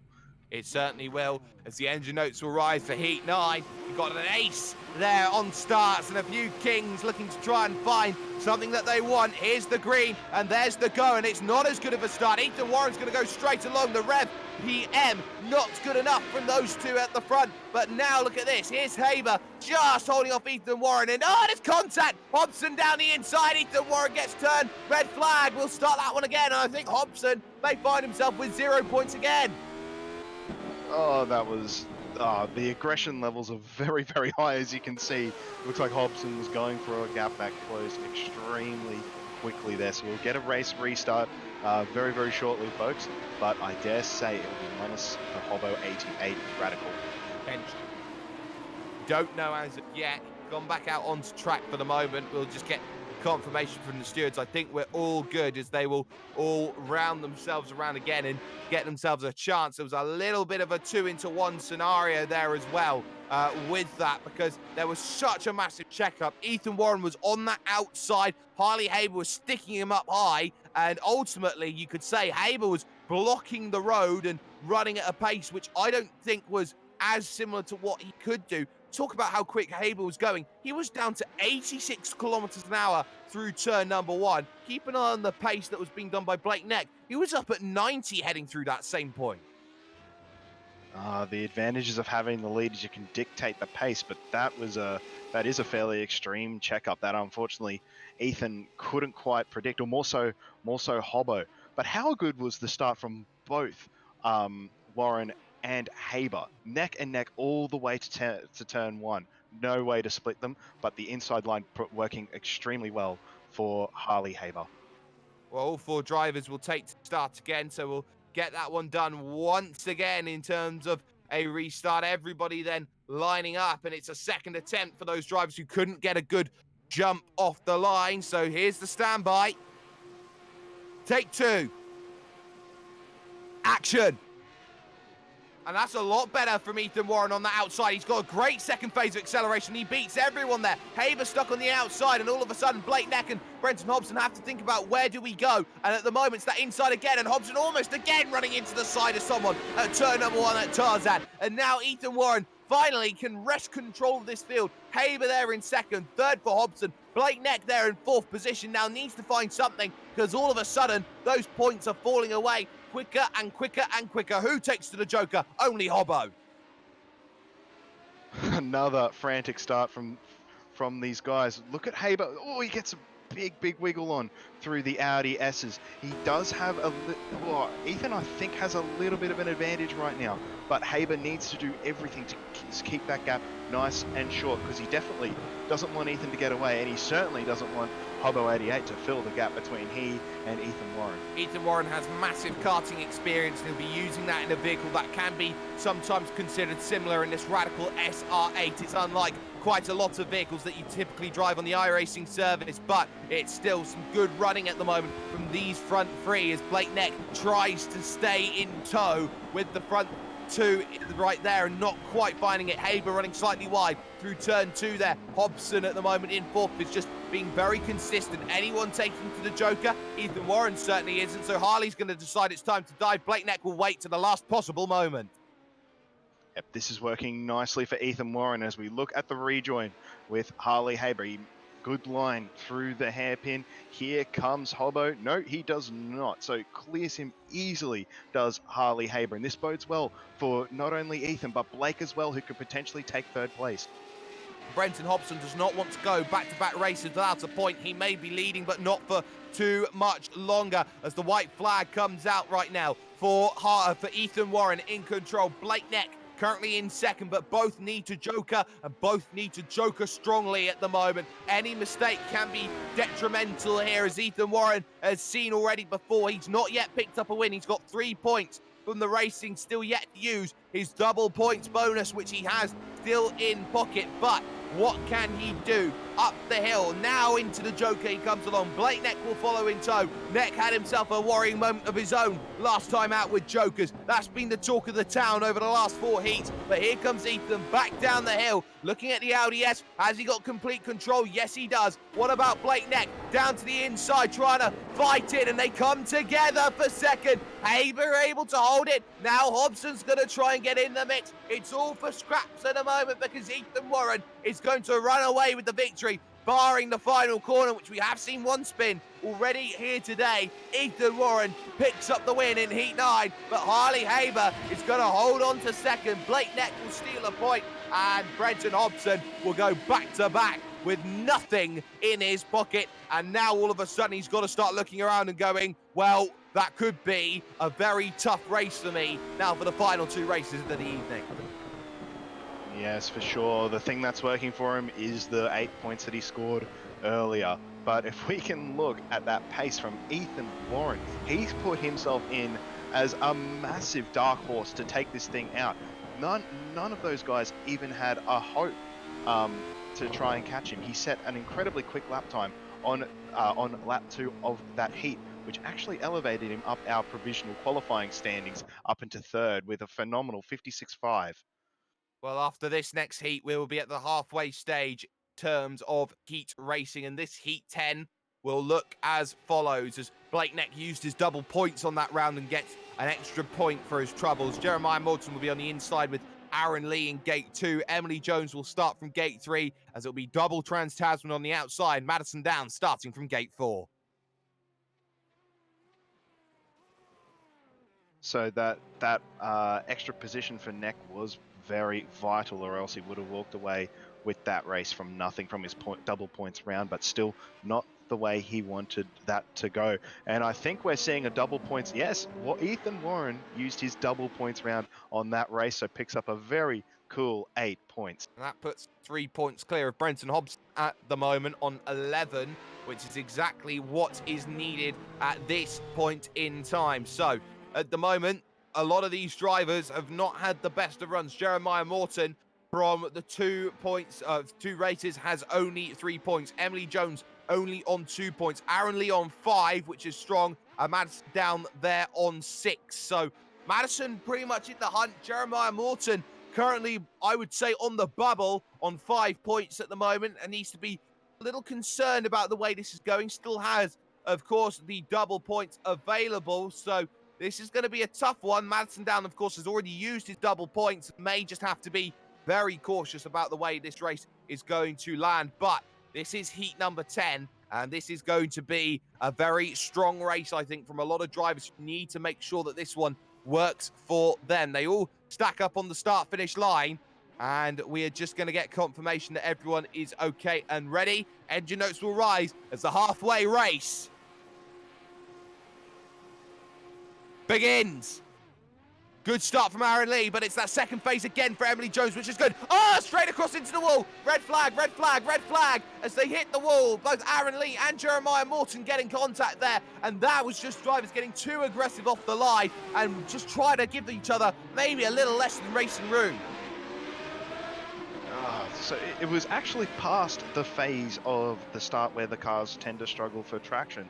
So Aaron, I think, trying to squeeze Jeremiah a little bit there. I haven't seen more footage, but Clint has a very interesting decision to make regarding the start of that one, and if all 4 cars will take to the start for this rerun. Well, that is to be seen. And looking at that start, Aaron Lee got a great initial launch, but it was Emily Jones who was better on the power and just lisking a little bit to the right-hand side. I think Aaron Lee was trying to hold that inside as much as possible to make sure that Jeremiah had no opportunity. But Jeremiah's start was just as good, and you have to say he was always going to be there. Just taps the quarter panel, and it is that small place where you're waiting for the all clear, and I don't think he got it. Yeah, it looks like he was just a few millimeters from being clear, and just preempted it a little too soon, unfortunately. So, annoying situation for Aaron. He definitely would not have intended that to happen, but unfortunately will be unable to take the restart. So Aaron Lee will find himself with 0 points to his name, which is not going to be what he wants. He's got 5 to his name already, and he will be getting no more than that. So deemed at fault and will not take to the start. So 3 to the dance for the restart of this one. 2 Trans-Tasman cars, 1 Privateer and Jeremiah Morton. Get going. Emily Jones again strong. Madison down so late on the start, but able to really gather that back up as they fight their way into the opening corner. Around the outside, it's Trans-Tasman 1, Trans-Tasman 2, but it is Madison Down who finds himself behind the Queen, Emily Jones, in control as they make their way towards the Hugenholz. And surely no mistakes now like you did in the last race, Emily. Oh, for sure. Now we get to the all-important commitment for the Joker lap. Looks like Madison going through. Oh, Emily looked like she made a last-minute decision to cover Madison. Jeremiah goes for the standard lap. Jeremiah then will just have to wait for his Joker as he leads the field, but Emily Jones well covered, well scouted on team boss Madison Down, who now has to go the long way around to make this move, the difficult way, the I've got to overtake you out on track way at the moment. Currently that gap, it's a car length between them as they now start to fight for that second position out on track. Difference between 1 and 2 points at the moment could be the difference between 2 or 4 at the end, but Morton in control at the front for the time being on the brakes into turn number 1 and currently just driving well within his means as Madison Down moves to the inside using all of the tow available, but Jones is going to fight on the outside track, unable to really argue with it. Madison Down moves forward. Emily made a great call to cover Madison on the Joker lap, but let that slip by a little too easily in my opinion, I think. But I think she just wants to consolidate points against Madison, who's arguably quicker at the moment. Arguably very much quicker at the moment. Jeremiah Morton will take the Joker on the final lap. How has his consistency been over the course of this one? An outlap of a 101 flat from standing. What about this one? He's been very consistent. Of course, there is no limit, so to speak, so you can use all of the track and a bit more if you want to, and of course if you do overextend, we don't get the times of how quick you go. Morton 56.8 that last time by, that's just a tenth and a little bit slower than what he's already been able to do, so that's something just to keep in mind as this one continues, as I do believe I have lost my compadre just for the time being. So for the time being, I think Emily Jones has run into a mistake and has done, and so Madison Down has also run himself into a few troubles. So Emily Jones making the mistake then at the Audi S. That was not part of the plan. Hit the wall on the outside and that was day done. But now we look and focus here at that Joker from Jeremiah Morton. Needs to be strong. Madison Down's not been brilliant, but Madison will come back out on track, and Jeremiah thoughts about the inside but runs out of braking room. But Madison runs very, very deep, and now Jeremiah's got 2 corners. Try and find a victory. Madison Down will look to get 4 more points, but Jeremiah Morton will try and take the 2 back, but still nothing doing for the time being. Heading through the final corner, Madison Down, a head calm above water, may have been paddling around a little bit more erratically, but Madison picks up the win in Heat 10. Quintessential Madison, delivering when it mattered most. Had to do it the hard way against teammate Emily Jones. Ultimately got it done fairly easily in the end, but a fantastic job to get ahead of Jeremiah Morton, who had clear track for that entire race, almost made it work. But unfortunately, it was Madison Down in the other car, and we know what a weapon he is in a sim. Well, over the halfway stage, Jeremiah Morton uses his double points to advantage and gets 4 points for the trouble. So Madison Down moves to 10 points overall. And of course, when you talk about Jeremiah Morton, he now jumps up to 7 points in total. But Heat 11, Warren Pickering will be on the inside, the reigning champion, with Kurt Stenberg in Gate 2. Glenn Postlethwaite starts from Gate 3. Jared Filsell will be on the outside. Yeah, a lot of form coming into this heat, with Pickering needing to get more points on the board to defend his crown. Stenny, who had a very good first round, wants to back up that earlier performance. Postlethwaite, he's had strong pace all evening so far, but is struggling for consistency. And Filsell, of course, well, he's Jared Filsell. He's had a tough night so far, but he is en route. His trajectory is on the correct direction right now. Now, I'm unsure if we saw earlier, but Jeremiah Morton did use his double points round in the Yeah. previous race, picking up 4 points. Okay, sorry about that. So, who is left to use their double points round in this heat? Well, we know that Jared Filsell, at least for the moment, I don't think has used his as of yet. We've kept an eye out on this. Glenn Postlethwaite has used his double points. Double points, though, we've been looking at for the likes of Kurt Stenberg have not been used up just yet, as well as we do believe the final driver in all of this being Warren Pickering. Here's the engine notes, though, for Heat 11. And there's the green and there's the go. And it's a slowish start from everyone, but Filsell gets the best of the lot as Stenberg now cannot close the door on Pickering, who dives down the inside. Got to be careful. They just leave enough room there. And looking for the inside, Postlethwaite, who doesn't quite like these at the moment, so they make their way to turn 2. And it is Postlethwaite on the inside, trying to battle in the background with Stenberg, who's holding him off and keeping a point at an arm's length. Pickering in his own fight, but for the moment anyway, Jared Filsell is clear and jokering straight away. Stenberg very late on that call, and that's really unsettled Glenn Postlethwaite, I think's just gone around. He did just keep it together, but has lost a lot of time. I think he was forced into that, or else he would have had to turn down on the car on the inside. So it was the right call to go for the Joker, even though he might not have wanted to on that first lap. Well, even though he didn't want to, that was not part of the plan. So Kurt Stenberg at the moment trying to find a way back to Jared Filsell, who's in complete control of this one for the time being. Glenn Postlethwaite, though, leads this race by the fact that he's the only one who has... Oh, sorry, no, he's in second. Sorry, Warren Pickering leads this one by the fact that he hasn't taken a Joker as of yet. Warren Pickering, at the moment, needs just so consistent, needs to find those points again, because he, simply put, hasn't found enough to really say that he's in position at the moment to attack. Doesn't take the Joker this time, but goes around at the next corner of the club and loses the lead to Glenn Postlethwaite. It's all going wrong for the reigning champ. Oh, it's getting all a bit sloppy now, but this opens the door not only for Filsell to take the win, but for Stenberg to pick up more points and be his consistent self that he's proven so far this evening. He's about 2 seconds behind Jared and looks like he should be able to comfortably get second place. Well, he's looking at that second place thinking, well, this is all going to be nice and dandy.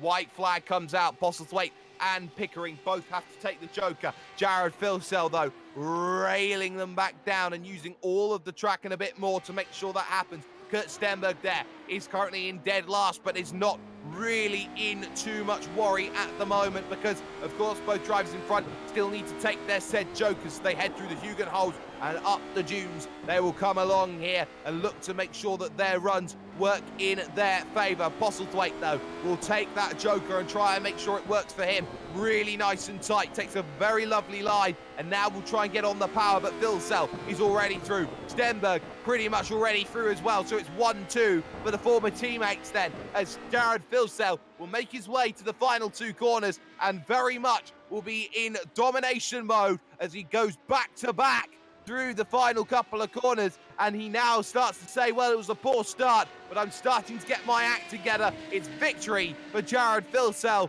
here in Heat 11. Stenberg will pick up another second place finish with Postlethwaite third, and Warren Pickering again finding nothing at the dance. A lot of mistakes from everyone who wasn't Jared that time. So Jared really showing what he does best: lead from the front and check out. The other guys just some last minute decisions coming making them come up stuck. It was an interesting tussle between Postlethwaite and Stenny on the first lap. I think there was a great call from both of them, unfortunately, with Postlethwaite dropping it into the sand trap, which cost him potential second place, where Stenny was more than happy to pick up the pieces. Picks up the pieces fantastically. Jared Filsell takes 4 points. Stenberg takes 2. Postlethwaite 1. Pickering, no dice for him. Is still stuck on 2 points, 3 rounds, and could be all but out, so to speak, of this racing at All-Star Shootout. But heat number 12 comes along. Bo Albert, Mitchell McLeod, Guy Leach, and Anthony Winkelmann they will all be looking for points. And Bo Albert at the moment has quietly said, well, I'm very good with points. I guess I can maybe find a few more tucked up underneath. So could be the place where he maybe becomes one of the favourites to pick up victory overall here at Circuit Park Zandvoort. He's got some strong points on the board, but he's got some strong competition in this race ahead of him. Mitch McLeod as well, I think, has a little bit more to prove as well. He's looked pretty quick, but needs to get more points on the board. Mitchell McLeod stuck on 2 points. Anthony Winkelmann currently with 4. Guy Leach, probably the one who needs points more than anyone at current. He is dead last with just 1 point to his name. So nobody's going to be going through the racing with a duck egg, so to speak. But this is going to be about, well, we need points now, so let's go race hard for them. So Mitchell McLeod will be the first that will go through, and after this race, we will just take ourselves to a little break for about 5-ish minutes or so, and we'll be back with the second lot of racing semi-finals and the finals. But for the time being, McLeod gets himself to where he needs to. Winkelmann there on the outside track. Bo Albert will go straight to lane number 1 on the inside as Guy Leach picks up lane number 3. Big weight back then. Nope, you're going to hold for absolutely everything, says Mitchell McLeod as he looks to reline up as he's seen Bo Albert just give himself just a little bit of room there as he will try and get himself back into line as they form themselves up quite nicely.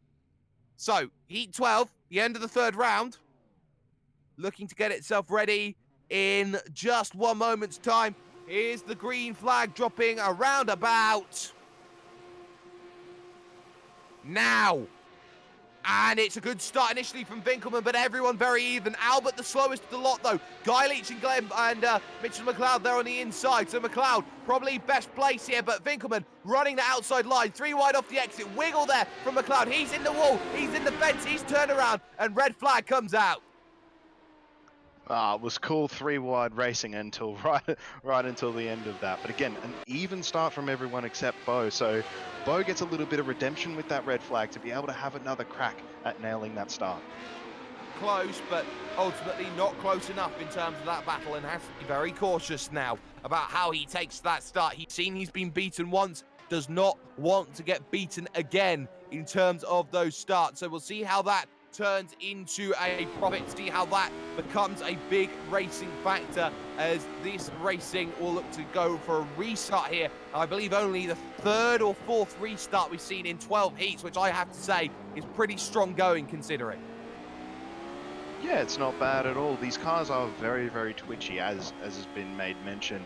But we've seen a couple of start line incidents and a couple that happened into turn 1. But we were 3 wide at that point. It's difficult to come out the other end unscathed. And it was just the lightest of touches that had to force a red flag on that one. The light touches indeed. We can definitely say that these drivers need to make sure that their form is going to be in for questioning at the moment. They need to make sure that they get a good clean start, as I believe everyone is going to be taking to it. Maybe not Mitchell McLeod, who is very much sat on the pit road at the moment. So it's going to be a very interesting start then. There's only 3 go to it. So let's see how this one works then as they get Guy Leach repositioned back in his actual gate. So it's going to be a tough one just to see how this one is going to work. McLeod will not take to the start then. It will take no points. But here's the restart. And there's the green. And it's a great start from Guy Leach. It's Bo Albert in second. Winkelmann bogged down off the line, got a wheel spin, overspin, and now all of a sudden finds himself at the back of the pack and only getting the maximum of 1 point at the moment. Guy Leach, though, in control, where he needs to be after only 1 point from the opening 2 rounds. Needs to stay so consistent here and get something to have a fighting chance later on. Oh, for sure. Look at it. Oh, Winkelmann no! around.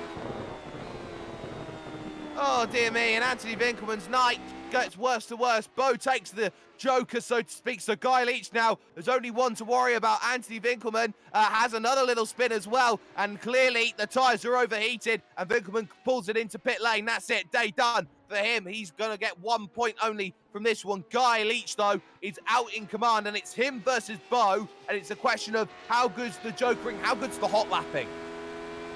Well, this is exactly what Guy needed to get more points on the board. He's got at least 2 to his name, but he needs to beat Bo if he wants to get fourth. Bo has been in good form this race so far. Well, in tonight so far, and with a clean Joker lap, it puts him in a good position. Certainly does. Guy Leach, though, making his way through to the Hoogan holds right now. Turn number 3. Bo Albert at the moment finding as much as possible. Try and get this pace back through and try and keep in control. Guy Leach will joker at the last possible moment here. So a little wiggle as well, coming out of that sweeping right-hander into the Audi S. And now Guy Leach is starting to feel the pressure as Bo Albert, who we'll see on the relative, is closing him down just ever so slightly. Yep, Bo is hitting all his marks, as is Guy, but it looks like Bo's just doing it a little better at the moment as Guy comes across the line to start the all-important final lap. Can he get 4 or 2? Well, the white flag comes out. There is one more lap for Guy Leach here, and can he hold off Bo Albert and get a very, very strong joker going? He was in control of the field at the front, 57-1 from him. No representative time from Bo Albert, so that track heating up a little bit more and a little bit more, and it means that those initial times that we were seeing, which are on the left-hand side, which we cannot say what they are, but 56.3 was the quickest.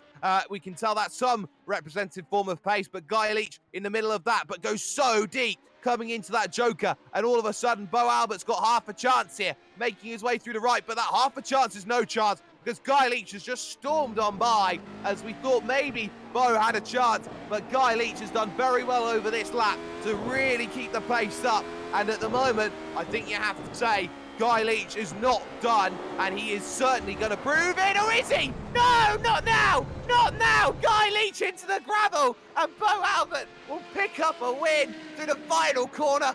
Oh, your Christmases have come at once, Bo. It's a victory. Oh, you gotta feel for Guy, but he's done that all by himself. He did all the hard work for all but one corner and dropped it there. It would have been a great win for him if he was able to just seal it. And look at Bo, he is absolutely ecstatic with that. And like you said, Christmas has come early, and that fence has come up faster than he was expecting. Trying to do some celebratory donuts.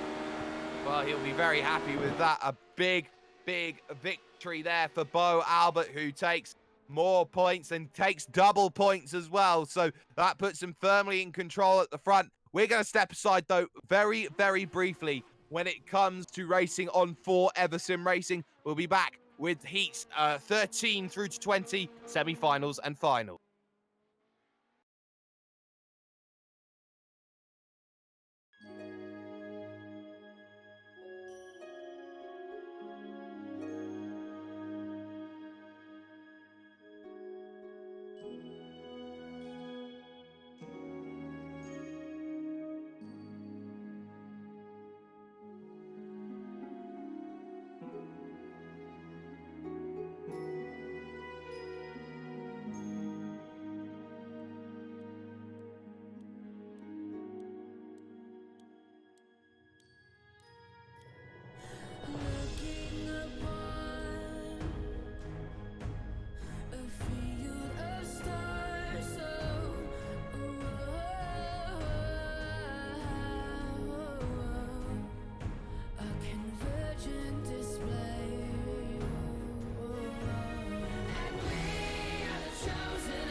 Welcome back, ladies and gentlemen, to All-Star Shootout 6 as we get more heat action going. This is Heat 13 that we are immediately heading our way into, and the heat will be as follows. It will be Ethan Warren on the inside, Jared Filsell from Gate 2, Bo Albert from Gate 3, Kurt Stenberg from Gate 4. We could call this the everyone has points heat at the moment as everyone looks to try and showcase what they have and just how strong they need to be, as this is going to be a tough challenge for everyone as they go through. It's Shakespearean Ross Rizzo in the commentary booth, and we're unsure if Ross is here at the moment. He did take a step out, so to speak. Ross, do we have you, buddy? Yes, you do have me, and it looks like it's in in time for what should be an excellent race for this one. A lot of, particularly between Phil Sell and Albert, who have shown very strong form so far tonight. It'll be a race between those two, not necessarily just for the win, but to get a bit of a gauge when they more than likely see each other in the final. Well, it's all about position as well, because where you finish in your heat, in all of these heats, does determine your starting place for the semi-finals, and of course it is grid selection for those in the final as well. So the field will wait for Bo Albert, who will once again leave a little bit of room there on that start. That's been his strategy. So here's the standby then. Green flag drops right about now as they get themselves going, and Phil Sell with a stormer, but Bo Albert second phase once again. Ethan Warren on that inside. Got to leave a bit of room there, Jared. You can't pinch him all the way as Bo looks to go to the outside. Turn around, and that will effectively end Ethan Warren's run, as he was always stuck on that inside, and Phil Sell slams it into the wall, frustrated with Ethan there after that one. Two Altus cars trying to fight it out, and one turns arguably the favourite. Oh dear, and Ethan himself is looking really strong this evening. So if he is unable to take the start, that'll be a huge blow to his semi-final chances. Definitely not over though, but I'm sure he was keen to show Bo and Jared just what he's got, because he is looking very fast so far. Incredibly fast, and it very much shows at the moment. So Ethan Warren, for the time being, I think may just run into a couple of issues. We're not too sure yet. We'll get confirmation from Clint Smith here, our chief steward for All-Star Shootout 6. But Kurt Stenberg currently out there having a solid go of things at the moment with Bo Albert there. Jared Filsell has been very strong as everything looks to get going a little bit more consistently off of this next start. So strong battle, a strong start, but one which is going to be very much hotly fought and hotly contested, as we saw just a little bit earlier on. Will everyone be taking to the starting grid for this one?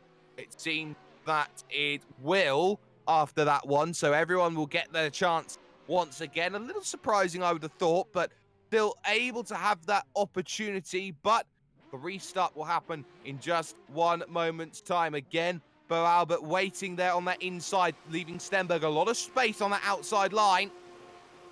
But there's the green on the restart, and let's get ourselves going again. Bo Albert a lot better this time off the line. Ethan Warren struggles, and now Stenberg there currently in third, but Phil Sell will fight Bo Albert every step of the way. Around the outside tries Bo, and he can't get the run the same way Phil Sell does. Not clear though as they head themselves to turn 2. Mighty tight between them as he still tries to hold the outside line, but shoved down a road by Phil Sell as they come back on. Stenberg gets turned as well.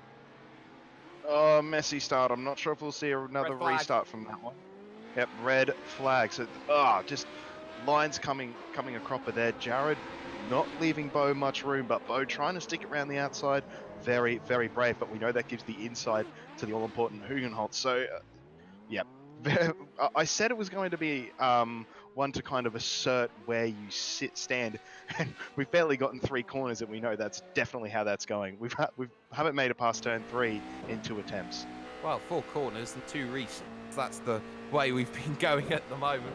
Not ideal. They're fighting too hard, I think, at the moment for those positions, and they do need to cool down and give each other a little bit of space here, as they've just been fighting hammer and tongs. Bo Albert's got the starts down, and arguably he's doing better than Jared Filsell when it comes to getting those starts, but it is that consistency through turn one, where Philcell continuously finds himself near or at the front of the field. And you know that once Philcell makes one mistake, he very rarely goes out there and makes a second, and that might just be what Bo's thinking about. Can I put a second mistake in, or am I looking at trying to fend off? Well, it's certainly the chink in the armor for Jared. Bo's just been DQ'd from this one. I think that's a little harsh there, because he was stuck on the grass with nowhere to go, and the tap with Philcell there, I think, catalyst for that. I don't necessarily agree with that decision there, Ross. I wonder if the rejoin, regardless of whether he had control or not, had anything to do with that, because that's what caused most of the drama. It did, and I think that's a very interesting point to bring up, that it's all about who's got control and who doesn't, and I think maybe it's that argument of I didn't have control, which really will cost Bo Albert, who was on a rich turn of form in terms of point, as he was up there in control on 14, so he'll get 0 for this one. Philcell will move across a little bit more and give Ethan Warren a bit of room, so that is one thorn out of Philcell's side in terms of the start. Still have an easier run of things now. Third attempt, third time lucky, ladies and gentlemen. Can they get a clean start going? Yes, they can, as they get a green and they get themselves going. And Philcell absolutely romps away. Ethan Warren there in second. Kurt Stenberg in third position. They get on the brakes into the Tarzan for the third attempt going, as they get themselves nice and lined up, as now it's going to be a case of can you follow in the draft and can you be consistent. Keep an eye out on this Hugenholz. Philcell's very, very comfortable at the moment, taking that big inside line, which everyone loves to do, but for the time being, it's clean as they make their way to the Jokers. I'll move one aggressive head from the 4. You still get a Cerberus, but it looks like we still got an incredible race. Look at Ethan right behind Jared. He's not letting him get away. He still knows he's got a chance to get into his head, and if he can, he might just make him crack, as we've seen a couple of times tonight. Look at how close he gets under the S's. A little twitch from Jared as he gets the power down out of the awkward S's. The Radicals only seem to like one line through this track, and if you're not on it, the car tells you very quickly. It certainly does tell you quickly, and Jared is not clear by any stretch here as Ethan Warren looks to try and battle this one out, and defensive line being taken. That's the big thing that I don't think I've seen all race long. The fact that Jared Philcell's gone defensive and he washes up the track, but Ethan Warren struggling to put the power back down and gets to the inside now, trying to pick this one up. This is glorious for Kurt Stenberg, and now Philcell trying to fight around the outside of the Hugenholz, but a big slide, and around goes Ethan Warren. He fought too hard for it, but now Kurt Stenberg may be primed here, as he doesn't take his Joker this time, will do on the last lap. Now Philcell's got to go ham, because he's really been compromised in terms of line at the Hugenholz that last time by. I feel like he's been let off the hook there. Warren had the position and he just threw it away. So he has a chance to just have to beat Stenny to put another 4 points on the board, as Stenny comes down the main straight to start the final lap. It's that final lap that we're looking at. Kurt Stenberg trying to wrest some control here of this one, and has very much been the coolest head in the field, has not battled, has not fought, has not done that at any point. Some say he's been David Bradbury, trying to win everything at the moment, but I say no. I say he's been deserving it at this point in time. Up the hill goes the Trans-Tasman driver. Now will have to take his Joker as he moves through and looks to get this one nice and tight. Jared Philcell for compromise is there at the Hugenholz at the moment. Ethan Warren has decided that's it for me. I'm not going any further. So what about Stenberg? How good is his run going to be coming through? But Philcell is just too good. Even with the issues that he's got, he's so much quicker, and he's got the lead once again, and will go 3 straight and essentially bookmark himself as the favourite moving forward. Jared Philcell through the penultimate corner. Don't count your chickens because of Guy Leach, but now through the final corner, it will be Jared Philcell rounding it and taking a 3rd straight victory to get further forward. And just like that, points are so much prized for him as he gets ahead of Kurt Stenberg, who again, so consistent with a 2nd place. Yeah, Philcell definitely gaining momentum, but Stenny, the consistency is absolutely fantastic. He surely is looking at a good shot at a semi-final, but unfortunately the bad news is he... Oh, interesting. Double points for Jared Philcell. That's a very big call there, and he made that pay off. It Maybe in the different circumstances it wouldn't have done, but Jared Filsell now completely takes control of the points table on 17 and moves 3 clear now of Bo Albert through all of that as we head to Heat 14. Out on track, it will be Mitchell McLeod who will take gate 1. Guy Leach will take gate 2 as Emily Jones, I think, has decided I'm mathematically out of this. I'm going to call it a night early. Will not start from gate 3, but Jeremiah Morton will start this one from gate 4. So it will only be a 3-car fight here in this next heat. Well, dare say we'll have less congestion going into turn 1, which has been holding things up. But that said, I think this is a great chance for both McLeod and Morton in particular to get back into this semi-final fight. Leach as well, he threw away a win earlier. He's now got a chance to only have to beat 2 instead of 3. And if he puts in a performance like he did in his earlier round, he's got a very good chance of hopefully getting more points on the board. And bearing in mind, I believe he still has his double points round in his back pocket. So he might be thinking this is a good chance to use it. It very much could be a great chance to use it. Didn't use it in the opening heat, didn't use it in that second heat either. And then that third heat, he got so close, but it was no cigar. But maybe a much better opportunity. Jeremiah Morton, Mitchell McLeod, both need to find themselves a bit of consistency at the moment. Mitchell McLeod finds himself on 2 points. He's completely out of it at the moment. This could be his chance. Jeremiah Morton there on 7 points is just above the cusp of the bubble. So this will be very useful for him. What can Guy Leach do? There on just 3-4 points. So here we go. Heat 14. Only 3 will take to it. Green flag. And it is Jeremiah Morton who's best of the start if it wasn't for Mitchell McLeod, who's got a great second phase, which Morton hasn't. Guy Leach breaks very early into that corner and tries to make sure he doesn't run into Morton and trying to steal second away and does so. So for the time being, little bit of latency blinking there from get some words out, Mitchell McLeod, no contact. There's the red flag, just like that. Morton and Leach coming together, and we thought it would be a little bit cleaner. Jeremiah Morton running out of road there as Guy Leach decided that he was sliding it out, lost the back end slightly, and just like that, it was always going to be a tough challenge from there. It certainly looks like Guy is getting a little bit more conservative under brakes, because I really doubt that should have been a bigger incident as it was if they were at full speed. Not putting any blame on Guy at all though, but he definitely has in the back of his mind he can't afford more unforced errors. So I think he's taking a slightly conservative approach, and Jeremiah on full attack wasn't ready for that incident. So Clint with an important decision to make to decide whether we go from 3 to 2. Moment seems that we are going from 3, it seems. No call either way, so I believe Guy Leach will get that chance to get back going again. A racing incident, it will be called. So another chance then for the likes of Jeremiah Morton and Mitchell McLeod and Guy Leach to get that one working again. And it was only just the smallest bit of a wiggle that really cost things come the end. So that's just something to keep in mind as the points do seem to rack up. Morton on 7 points, as we've kept an eye on. Of course, McLeod there on 2 needs everything. Guy Leach on 3 points. So Guy Leach and Mitchell McLeod both need the win here, and someone's going to come off worse and effectively have the miracle run to try and do come the final race. Yes, for sure. And one thing that I think the last race highlighted just before we go green for this restart is, while there's still a little bit of racing left, you've got to test the limits of what the stewards are going to test. You won't get a second chance if you're in the semis. If you make a mistake and get red flagged in the semis, your night is done. At least here, you've got another chance to bounce back or rely on your current points tally. So get into it while you can, but keep it clean.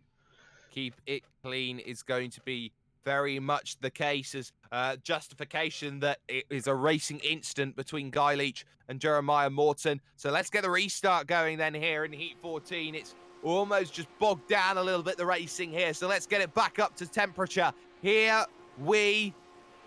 No start called. So we're going to just hold it there as they abort the start. And we'll get another attempt then.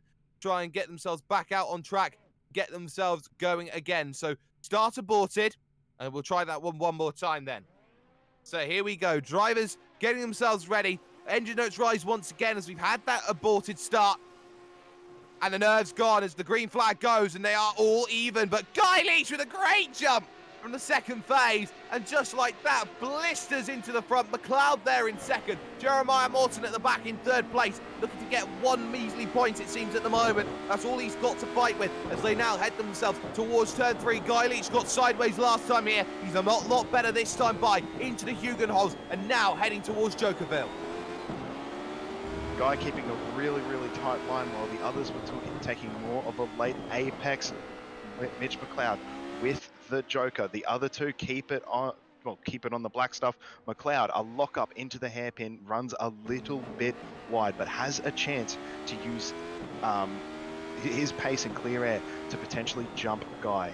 Well, he needs to jump Guy Leach, and he needs to jump him very quickly. Jeremiah Morton currently still keeping the pressure on, but has fallen back almost to a second at the moment. Has to be so careful about losing out overall. 2 laps to go for Guy Leach in control at the front of the field, and he's been in this position before and he's thrown it away. He can't afford to do that again. He lost 2 points because of it. He's now got to find a little bit more if he wants to go forward and he wants to prove exactly what he has got. Slightly missed apex though through turn 2, and into the Hugenholz he goes. Jeremiah Morton closing, as will Mitchell McLeod.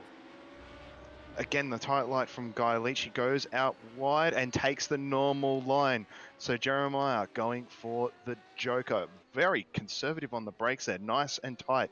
Now has to watch out for the blue Torque Inc. car as it comes flying out of his peripheral vision just about now. And he dives to the inside of little touch on the brakes. Oh, big slide from Mitch McLeod. Somehow gathers it up. These cars are hard to save, but Mitch McLeod has found a way to do it. And now needs to run defensive into the final 2 corners on Jeremiah Morton. This is exactly what Guy Leach needs to get some more points on the board. Morton looking on the inside, an early apex, and now gets the run down the main straight to have a look into turn 1. McLeod defensive to the inside, a switch, and the squeeze and the switch back again into turn 1. Round the outside does he go?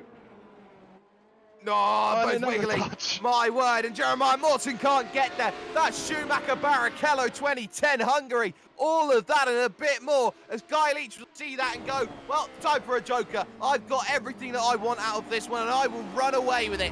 Guy Leach getting back on the power. Back down the hill he goes, and the pair that's battling are going to be absolutely nowhere, and he'll go, well, where have they gone? Because Jeremiah Morton's through down the inside of Mitchell McLeod and gets it done. Just before the Audi S, McLeod makes a hash brown out of everything there and will be in all shades of trouble now with another just 1 point coming out of this one. Final corner comes along. Cross your fingers, knock on wood, do anything you can to make sure that Guy Leach's luck stays good, because he's going to cross the line and win in Heat 14. A long overdue race win from Guy, but probably just the way he wanted it. Staying out of trouble and letting the 2 behind them fight. What a fantastic scrap between Morton and McLeod, 2 very experienced racers. The switching left to right and back again on the main straight, very exciting to watch, and incredible that Morton managed to get it done. Going into the right-hander after the Hugenholz. Yeah, and some great moves and some great racing there, especially between Jeremiah Morton and Mitchell McLeod. They both had a very good, strong battle between them, so that's going to be really tough for them in terms of points. And just looking at those points, Guy Leach used his double bonus, so that puts him right up through the field. He'll be very happy. He's up to 11 points, and that could be the safety that he's been looking for. Heat 15, Glenn Postlethwaite on the inside. Then you got Madison Down, Aaron Lee, and of course Brenton Hobson will be on that outside gate. And he has been outside and inside for 3 of the 4 gates here. So second time that Hobson's going to be going from the outside lane.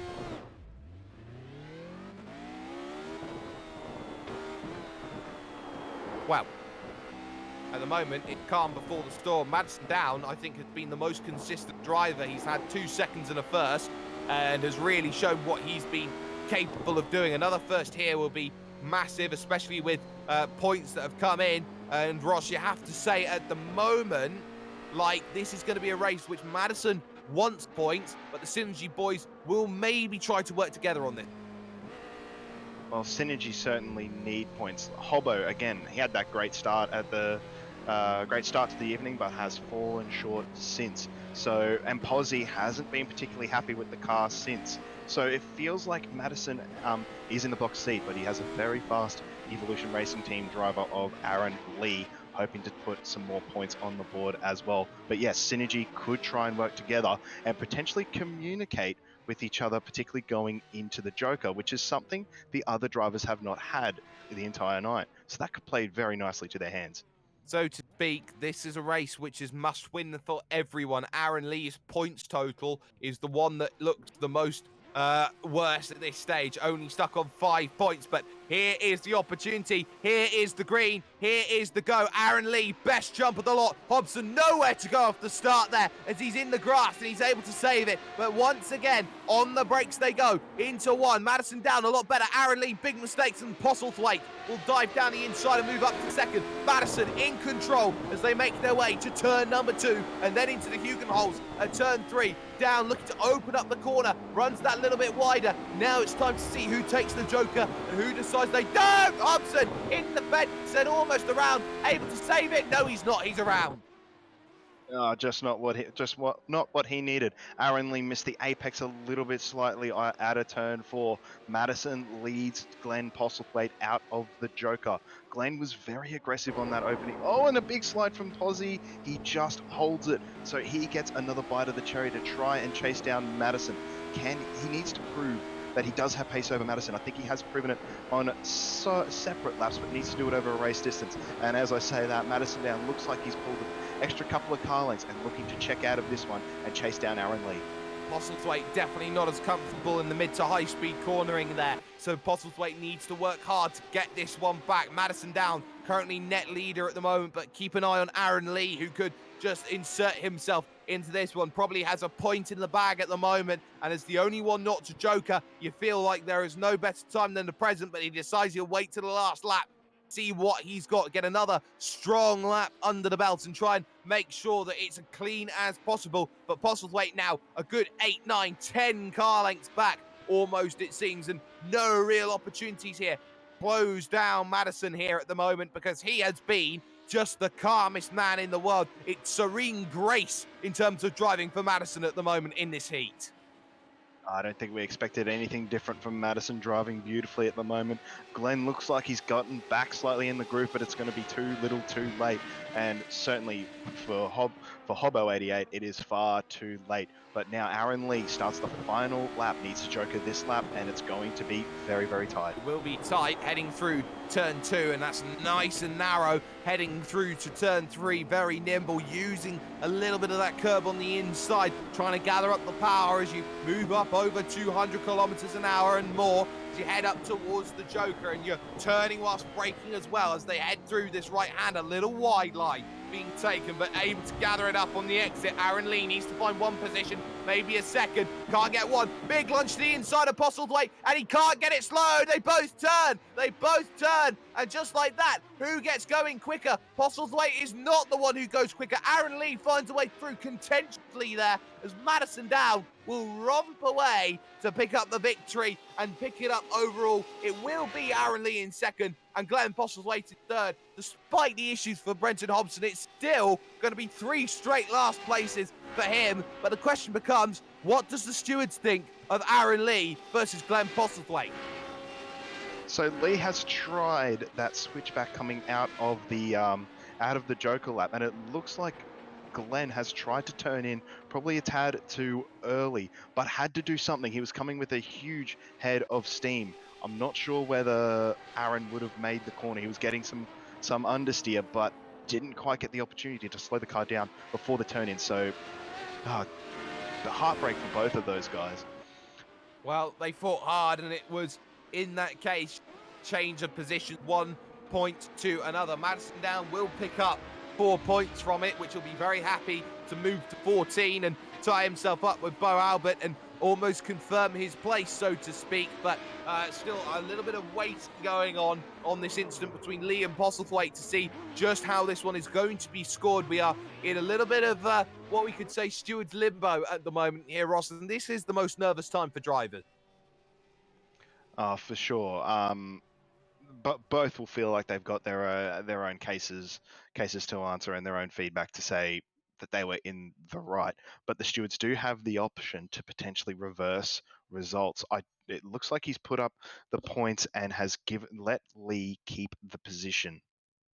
And that keeps him with 7 points overall, which he'll be very happy with. Glenn Postlethwaite won't be. He's down on 4 points only right now and needs to make sure that there are more points available come the end. And Brenton Hobson, who led the field after the opening round, has had 3 straight last places and could very well not find himself moving forward at all as the final heat of round 4 will come into play, and they will consist of Harley Haber on the inside, Anthony Winkelman from gate 2, Warren Pickering, the reigning champion, from gate 3, and Blake Neck out on the outside at gate number 4. All drivers need points from this one. Haber on the bubble currently, Blake Neck on the bubble currently. Both need a 1 and a 2 finish potentially. Warren Pickering has not had the best run start this one off. He's got 2 points from 3 races, as well as Anthony Winkelman as well, who's got 5 points to his name.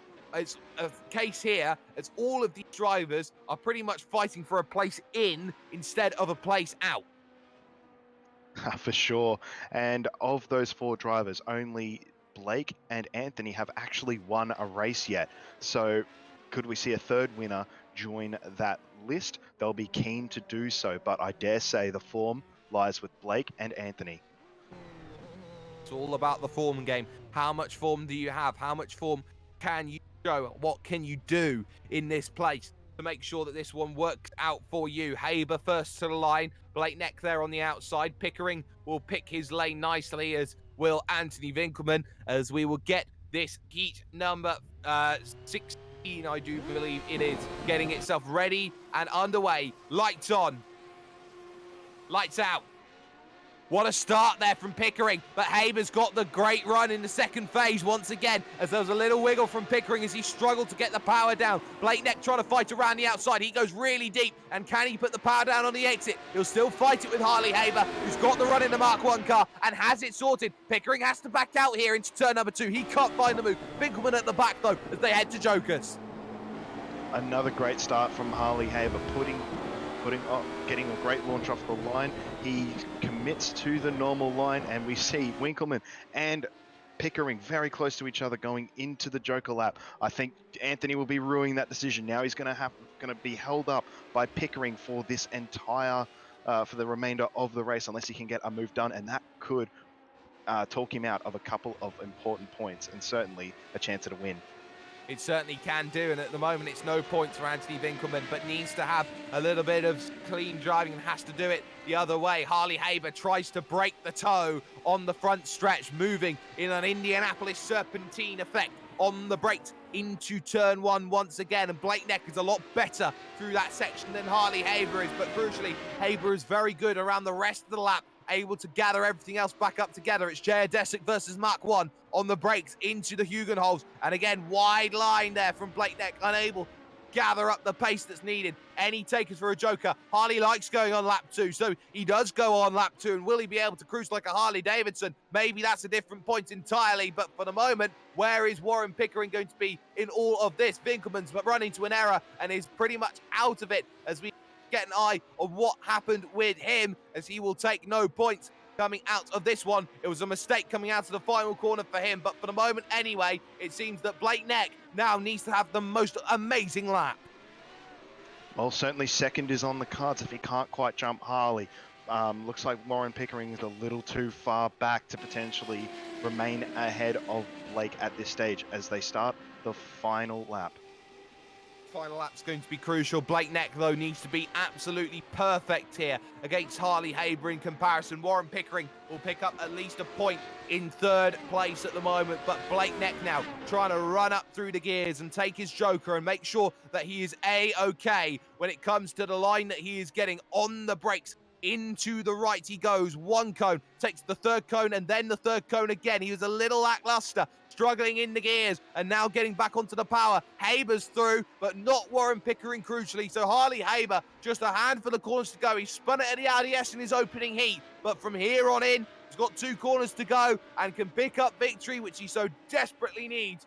Overall, Harley Haber will make his way to the final corner and pick up a massive win, which all but secures position for the next race and the semi-finals. So Harley Haber picks up the victory. He'll be very chuffed about that one. Blake Neck will come home in second place. Reigning champ Warren Pickering gets only a third. It was fairly status quo from the start there. Harley checked out. Blake tried to give chase, but with Warren unable to really capitalize. And the day goes from bad to worse for Anthony Winkleman. That is a 0 on his double points round. But for Harley Haber, a win on his double points round, a cool 8 points to get him right back into contention. Well, Jared Filsell currently in control on 17 points. Bo Albert on 14, along with Madison Down and Harley Haber. Makes sure that works well as Haber uses his double points, as did Winkelmann, which will hurt even harder. So that's fourth. Fifth position at the moment in points is Ethan Warren. Sixth is Guy Leach. Seventh is Kurt Stenberg. And currently in eighth position on the bubble is Jeremiah Morton on 9 points. Hobson out of it at the moment, as is Blake Neck. So this is how this field will stack up for Heat 17. Hobson on the inside, Haber in the middle, Filsell in the third gate, and Madison Down on the outside. This is stacked. Got 3 of the big points gainers, and Hobson's got it all to do. He needs at least 2 points, maybe, to get himself through confirmed. And that looks like that could be relying on some errors from the drivers ahead. And it looks like Harley and Filsell, who were the most prone earlier in the night, have gotten over those gremlins. But again, they're racing drivers. They both want to win. If Harley has a sniff at winning this race, he will give it absolutely everything. And so will Madison Down, who has been the consummate professional tonight.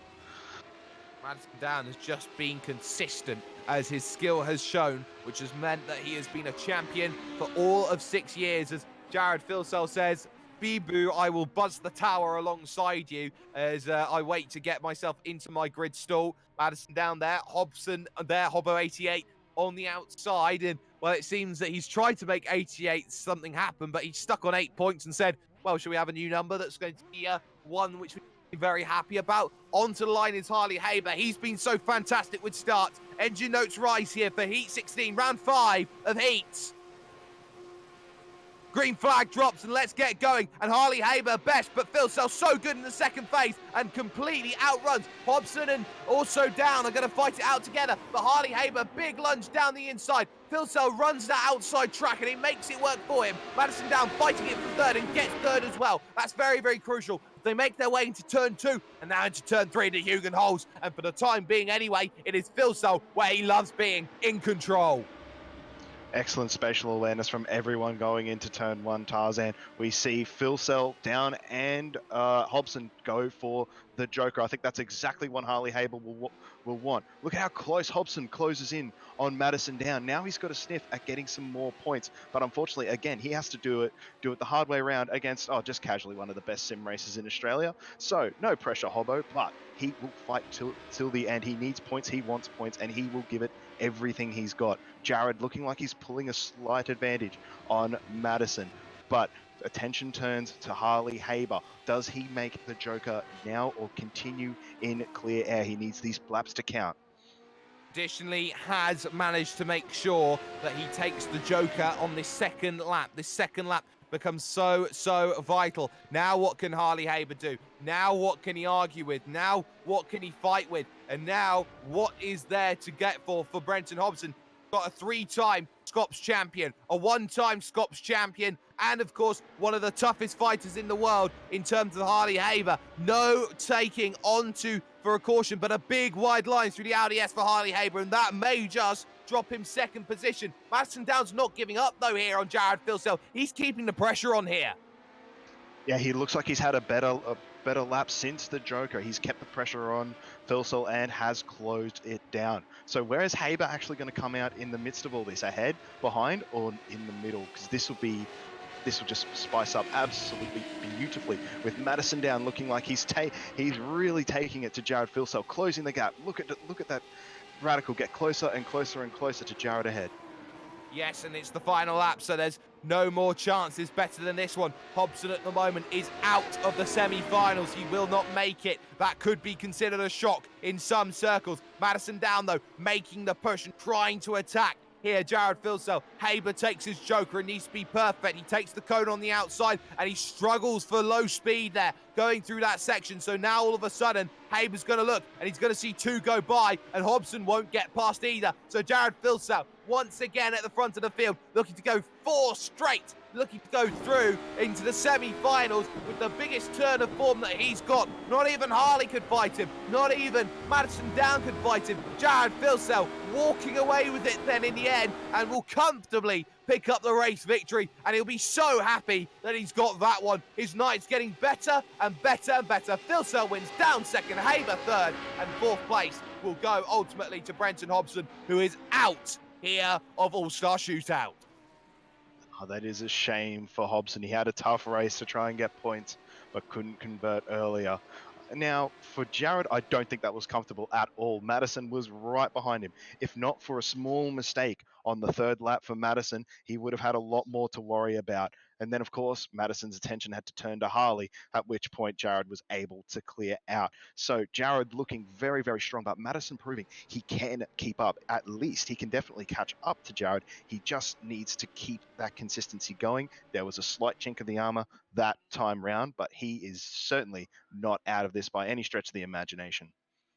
It's going to be a tough challenge here as it's going to be only a 3-car battle in Heat 18. Guy Leach, Warren Pickering, and Glenn Postlethwaite will battle this out. Guy Leach there on 11 points. Glenn Postlethwaite stuck on 4, as well as Glenn Postlethwaite there doing okay, but keeping an eye on Warren Pickering's points. He's on 3 and Postlethwaite's on 4. Guy Leach is clear on 11, but this is the big issue. They've got to get up to at least 9 points, so that's going to mean someone's going to have to win and get a double here from Pickering and Postlethwaite. And by my looks of things, I believe that Pickering has not used his double point, but Postlethwaite has. So Postlethwaite is confirmed. He cannot go into that next stage. He can only take away here from one Warren Pickering. The reigning champion could very much be out here if he does not win with the double points he has. Yeah, big round for Warren Pickering. And who would have thought after Guy Leach's night, he's looking the strongest to actually make the semis with that magnificent double points victory. It puts him in a nice spot. Now Pickering must do the same to have another chance. Has to do the same. Guy Leach is on 11 points at the moment. He knows he's guaranteed at least 1 to 12, which would give him a 3-point advantage overall over the likes of Jeremiah Morton, who's on the bubble. His worry will be Blake Neck, though, and what he will be capable of doing, as he currently scored on 8 points. Hobson will not advance. So this is a case to be made. How strong are the points? Guy Leach is over the line ever so slightly. He'll move back as Postlethwaite and Pickering will hit their lines. There's going to be an open gate for this one. So here we go then. Heat 18 is underway. And it's a good start from Pickering, but Guy Leach gets a great run in the second phase of acceleration and completely leaves him for dead. Pickering needs something. Big wiggle from Guy Leach into turn 1, though. He's got to be careful. A second wiggle, and now Pickering's got the inside. Pickering picks the pocket, and just like that, he's where he needs to be, in the front with 8 points in the bank, as now Postlethwaite decides he gets through as well. Oh, nearly collision, and Postlethwaite around. He nearly turned Pickering with him there, and that could have been a red flag, but luckily for Pickering, this is smooth sailing, exactly what he needs. Joker lap for Guy Leach. That's probably his best chance now to put the pressure on Warren Pickering. He can't see him, he can only see the relative, and now needs to respond accordingly, either to take the Joker lap now or on the final lap.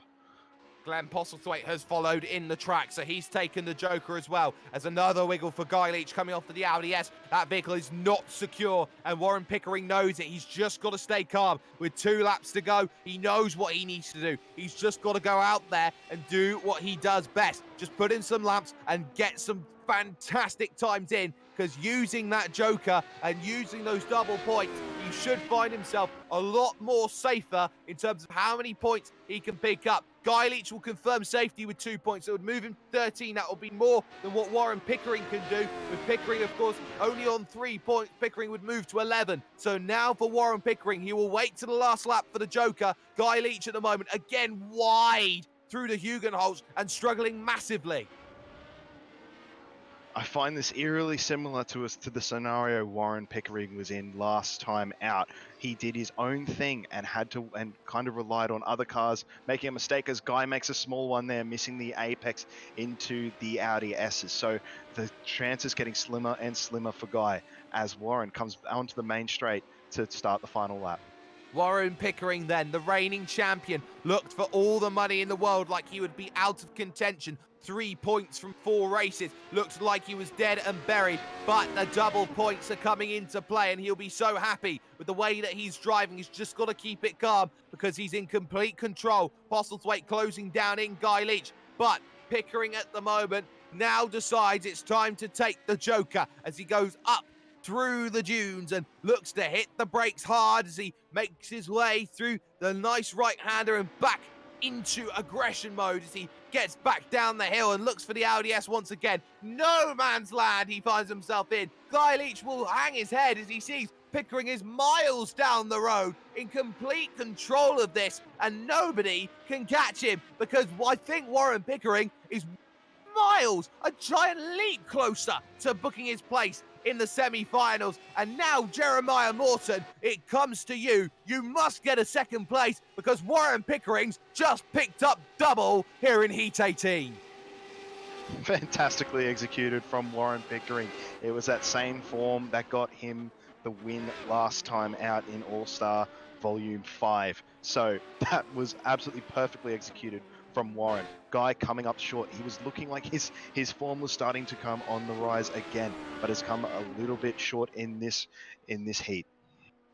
Well, this is going to be a tough heat here because you've got Heat 19 coming up, which will house Aaron Lee, Bo Albert, Jeremiah Morton, and Blake Neck as well. Bo Albert is safe with 14 points. Blake Neck on the bubble with 8, currently classed as being 10th place at the moment. Jeremiah Morton at the moment on the outside looking in on 9 points. Don't count Aaron Lee out either. He's there on 7 points, and there will be a casualty coming from this heat. That much we can guarantee here, Ross, but the big thing will be who makes it, because Bo Albert will take points from everyone, and that could mean that absolutely everyone doesn't make it.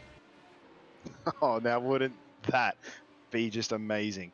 But Bo only has to worry about himself in this race. He'll want just extra experience for when he sees the stiff competition in the semi-finals. So it's still an important race for him to get to learn as much as he can. And we know the likes of Lee, Morton, and Neck, don't worry, they'll be firing on all cylinders.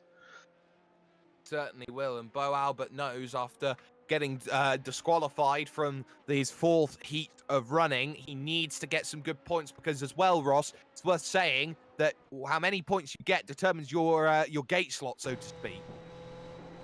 Well, yes, it's priority gates, I understand. So wherever you're getting the best starts or the best run into turn 1, it's up to you if you can get the points, if you have the points to decide where you start. Well, it's all about how do you decide it, and of course, those points are going to be really, really massive as those final gate choices become so crucial heading a little bit later on as they all look to try and line up and showcase exactly what they have available to them. So, Bo Albert there in that second gate will be the one to watch. Blake Neck, Aaron Lee, Jeremiah Morton all want this one to work. Engine notes rise at Heat 19, probably the most crucial one of the lot so far. There's the green flag, and let's go. Bo Albert's so slow off the line. His reaction time was appalling, so to speak. But Jeremiah Morton's good. Aaron Lee in control, though, and needing those points so badly. Blake Neck running around the outside, trying to make this one work for him, but it doesn't quite work out. Aaron Lee, a 2-time champion, 1 vote in the fan vote, but ultimately in control at the front. Excellent start from Aaron Lee. This is what he needs to do to continue to have a shot. He goes for the Joker by the look of things, and Morton follows him. Bo Albert and Blake Neck will continue on the standard lap. Jeremiah Morton really good under brakes to try and keep Aaron Lee in check. He gets a little bit of a squirm off the exit as they head into the Audi S's. A nice apex, a nice line from Aaron Lee. Probably a slightly better one from Jeremiah Morton as he tries to close down this gap. Jeremiah Morton needs a second place. Aaron Lee ideally needs a victory to try and pull this one back in. 2 laps to go. Bo Albert then needs to try and put the pressure on Blake Neck if he wants to get more points. And Blake knows he's got to go at breakneck speeds if he wants to try and get himself going forward into the semi-finals. Everyone is fighting semi-finals. Everyone is fighting try and find a way through. Jeremiah Morton putting the pressure on Aaron Lee behind, looking for a move at turn 2. Oh, he tried, but there's no room at the end for Jeremiah. He has to sit and wait as there's no jokers. Oh, and Jeremiah Morton got hugely crossed up heading into Hugenholtz. That could be his chance gone, but he's still got pace on Lee. Did anyone take the joker that time by? No, they did not. So Bo continues his pursuit of Blake Neck, who looks like he's starting to check out of this one. He's putting himself in the box seat to try and wrestle the win away from Aaron Lee. Pulling away, and very crucially, he's pulling away by a very, very large margin. Here is Blake Neck, completely in control as he hits the brakes into the right-hander. Comes along of Tarzan, and now thinking about, well, how good has my run be? Aaron Lee has been just under pressure from Jeremiah Morton, who knows he has to go and make some moves now, and the door is left open, but it's very firmly shut at the last possible moment by Aaron Lee, who still holds on to 3rd position at the moment. Both take the jokers in front, and this is going to be a very daring escape. Who can take their jokers best? Both drivers have had moments with jokers, both Bo Albert and Blake Neck. So now question becomes, what does Blake have as they get on the power? Blake Neck's through. Bo Albert is through as well. So Aaron Lee there in 3rd. Jeremiah Morton in 4th. Morton's going to be out of this one here and out of a place at the table. But it is Blake Neck who's done so well in the consistency value, trying to get it working. Jeremiah's got to find a position here on Aaron Lee. Aaron Lee needs something and he's got nothing. Massive wiggle as Jeremiah Morton turns around. His day's done. Blake Neck picks up the win and picks up a place at the table for the semi-finals. That was an incredibly tight heat. Blake Neck and Bo Albert both set the fastest laps of their night on lap 2 that time around, so they were pushing hard, and an excellent win from Blake Neck to remind everyone that he is someone worth worrying about in this event. He is someone worth worrying about, so confirmation. Bo Albert moves on 6 points.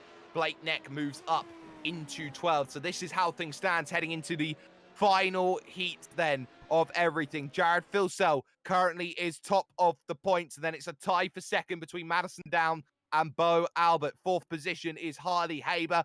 5th place overall in points is Guy Leach. 6th and 7th are Ethan Warren and also Blake Neck, with 8th place currently Warren Pickering. So this is the key fact that needs to be reminded. Ethan Warren safe, Mitchell McLeod and Anthony Winkelmann are pretty much out of it at the moment. The only thing that Kurt Stenberg needs is 3rd place or higher. Go out there and try and get himself a result, we do believe. So this is going to be a big, big challenge. Kurt Stenberg needs to not finish last, and he books place ahead of one driver, that one driver being the reigning champion Warren Pickering. Pickering on the bubble needs Stenberg to falter. And the news gets worse for Pickering, as Stenberg, I believe, still has his joker to use. So the 3rd place finish will net him 2 points. But again, he can't afford to finish last because unfortunately that'll still be 0. So Stenny with a good chance to not only vault into the top 8, but potentially get a slightly better gate preference. Yes, and that's what he wants, gate preference. Double points will be massive for Stenny. He's on just 10 points at the moment. A victory would leap him up 2nd place overall and give him a massive gate preference. In fact, 1st gate preference when it comes to the 2nd semi-final. So that's what Stenberg's fighting for at the moment as we wait for Mitchell McLeod, who is out of it on points, cannot go into that next stage. Anthony Winkelmann in exactly the same boat. So the question becomes, what can Stenny do here in number 20, the final spot? It will either be Stenberg or Pickering as the green flag drops as they get going. Stenberg, okay start. They're all even as they make their way to turn one. Stenberg, maybe the worst of the lot there on that inside. Covered immediately by Mitchell McLeod as they head their way through. Any dramas? Yes, there is. Ethan Warren's turnaround. There's the red flag that comes out. And maybe it will be decided by Mitchell McLeod. The overly aggressive nature of of some of these guys. Ethan seems to have been involved in so many incidents tonight, and he's got so much pace as well. He needs to make sure he is pushing the envelope for a for a rehearsal for the semi-final. He knows that semi-final is going to be vitally important as we just keep an eye out on this. Anthony Winkelmann just continued on his merry way. Everyone else deciding, let's just fresh it up and get another start. And that's another big thing for Anthony Winkelmann. He will now struggle because he's already preheated the tyres. Yeah, and he looked like he was home and hosed on the outside of turn one, going 3 wide. Even if they didn't make contact, like he could potentially stay in the lead. But Warren and McLeod came together, so we have a restart and an important decision for Clint to make about whether 3 or 4 cars take the start of this restart. Yes, he does. For the time being, it will be 4 that will take to the restart at the behest of Kurt Stenberg, who will be hoping that he gets that opportunity. Just say, well, I reckon I'm quicker, and I reckon I can get a 3rd place. It was not the start that Stenberg wanted. He's got to get it right again, and he's got to get it proper here. And it wasn't necessarily a bad start. It was the fact that everyone else absolutely nailed it, and Stenberg ultimately was the worst of a great bunch. So got to do it again. Everyone else has got to do it again as this final heat looks to get itself going. The last place to book. Take 2 here as we get ourselves lights, cameras, and a little bit of action. And it's a great start from Winkelmann off the get-go. Ethan Warren's in the middle of nowhere. And again, Kurt Stenberg is locked out in the last position and needs to get this one done properly. Down the inside of Ethan Warren. Can he find something? Yes, he can. Trying to put the power down. McLeod in control. Winkelmann in second. Fighting it together, tooth and nail, as they make their way into turn 3. Winkelmann, big mistake. Bang, bang, bang. And there's the flag. That was Winkelmann all on his own. Oh, and just as it looked like his night was starting to turn around, makes that mistake. But how good was McLeod holding the inside line through turn 1 and keeping it in the power to get ahead for turns 2 and 3? Wow. We saw there how Stenberg struggled as we see 1, 2, and 3 move forward, but Anthony Winkelmann does not join them. So that is confirmation then, ladies and gentlemen. Kurt Stenberg has booked his place at the behest of the reigning champion. The reigning champion is out in heat format, and that, has to be said, is a shock. Well, I think it was just a shock to make the semis last time, and then, of course, went on to win the whole thing. But that's the way the cookie crumbles in this format. It only can take a one good race or one bad race to end your night, and unfortunately Warren just wasn't quite as on it as he was last time out. Didn't quite have the luck and strategy on his side this time around, but nonetheless he had a good crack at it, and he should be pretty proud of his efforts so far tonight. Pretty proud, but now this is a race for pride and a race for grid stall positions, because this becomes down to Ethan Warren versus Kurt Stenberg at the moment. Ethan Warren's points haul has been consistent, 2-1-8-1, and now he needs just a few more points. He can't fight against Stenberg like that, but all he needs to do to stay ahead is pick up 4 points. 4 points would put him tied with Madison Down and Bo Albert, which is what he needs. But take 3. Let's get going. Green flag dropped. And now Stenberg gets a good start this time and completely leaves them in the dust. So that's exactly what he wanted to get himself going. Ethan Warren on the outside, Mitchell McLeod in the middle, doing very much as Mitchell in the middle tries to make that move and tries to keep on moving forward. But still, for the time being, it's Kurt Stenberg who's in control of this one at the front so they get to the Hugenholz. How about that? The pressure's off and Stenny just launches. Now look at Ethan on the back of Mitch McLeod. He's arguably the quickest of the drivers here. Stenny going for the Joker, which I think is a little counterintuitive. He runs a bit wide. That opens the door for Mitch and Ethan to potentially pounce. He needs to get on it. Oh my goodness, so they've come together. Ethan Warren turned around, almost in the fence. Just like that, McLeod struggling to get the power down. Ethan running behind and not having any luck on that at all. Mitchell McLeod leads, and Stenberg almost has a pink slip here to a race victory.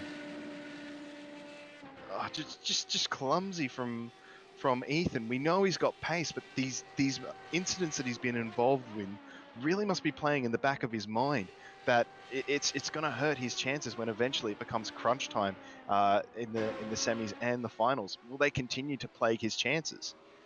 Will they? That is the big question. So Stenberg in control. Mitchell McLeod there at the moment, trying everything, keep in control of this one, and takes his Joker now. But Kurt Stenberg is already approaching the Joker turn. So this is going to be a case of, well, see you later, mate. I've gone. And just like that, Kurt Stenberg in complete control of this race. So Stenberg leads, McLeod second, Ethan Warren taking his Joker a million miles away, and it's processional as Mitchell McLeod has a massive moment heading through the S's section at the Audi S, and he gathers it up somehow before hitting any Armco. Oh, and Stenberg will be relieved with that. A fantastic win in classic fashion for him tonight. Across the line he goes. Excellent win for Kurt Stenberg. Mitchell McLeod, an exciting second. Oh, wait. Oh, sorry. My bad. So, Stenny calling it a lap early, but dare say it's looking very, very good for Stenny. Don't count your chickens just yet, but Kurt Stenberg may just be second position overall come the end of this. So Stenberg leads, McLeod second, Ethan Warren a million miles away, almost 50 seconds, 20 seconds back in third place. But it is Stenberg, the Trans-Tasman, who has been the starlet at the moment of these heats. He has just been the consistency maker. He's known that he's fought against some very tough competition. Yes, sometimes it's fallen into his lap, but sometimes that's the way that racing goes. But rounding the penultimate corner and into the final stretch comes Kurt Stenberg, who will very, very happily pick up a place in the second heat or the second semi-final, and he will get first grid preference as he takes the big win. It will be second position, or it won't be second position for Mitchell McLeod, because he's had a massive moment in the final lap at the Audi S. Let's get an eye on this one. Clips the curb and he just loses it, and oh, it's the laziest hit into the Armco, and that is day done for McLeod. Ethan Warren scampers with a second.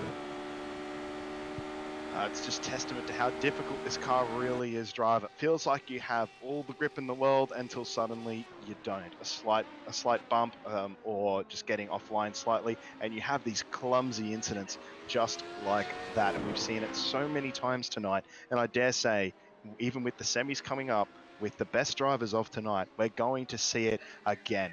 But right now, I don't think that's bothering Kurt Stenberg too much, because I think he's one of the very few drivers that hasn't been bitten particularly hard by this car, and he'll be relying on a Pickering-esque end to All-Star Shootout 6. Certainly will, and he is second in points at the moment. So confirmation then of the 8 that go to the semi-finals. Jared Filsell will go through in the number 1 seed. Stenberg is second seed. Third seed and fourth seed are Madison Down and Bo Albert, with fifth seed being held by Harley Haber. Sixth seeds are tied, being both Ethan Warren and Guy Leach. And the final seed overall, then in 8th place, making a way through, will be Blake Neck on 12 points overall, just missing out the reigning champion, Warren Pickering, and also the likes of Jeremiah Morton on 9 points as well. So this is going to be a vital challenge for them as we head over towards the semi-finals. Just a couple minutes before we get those up together. But let's talk highlights then from that opening lots of racing, and a lot of drivers really proved themselves. Jared Filsell is the benchmark. That is what the fans expected. That's what all the polls have expected. That's what the bookies' favourites have expected. You asked the Lucky 8 Ball and he expected that as well. But semi-finals and finals are different things and different prospect. Oh, for sure. But Jared knows how to deal with pressure. We did see at the start, this car is still relatively new to a lot of people. It's an underutilized car, in my opinion, on the iRacing service, and it caught a lot of people out, even someone as good as Jared.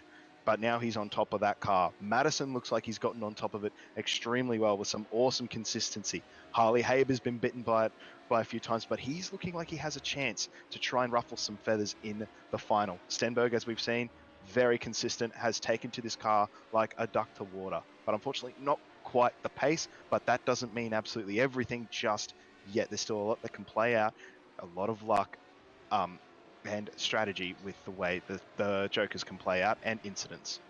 Well, that's going to be something very, very telling in order to make this one work. So that's just going to be something to keep an eye out on here as we just get some confirmation as drivers get a few laps under their belt to try and get a bit of practice start, so to speak, out there on track. But probably the biggest shock, apart from the champion going out, is the fact that Brenton Hobson picked up a massive 8 points to start and then just couldn't back it up for the next 4 races.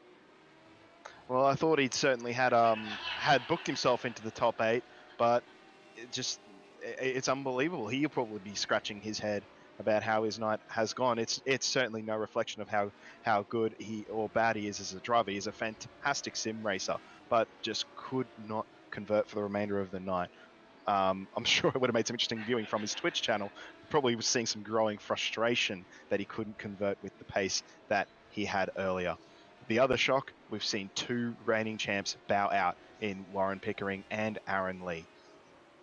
Can say is that most likely there will be a brand new champion finding themselves in all-star fame and fortune.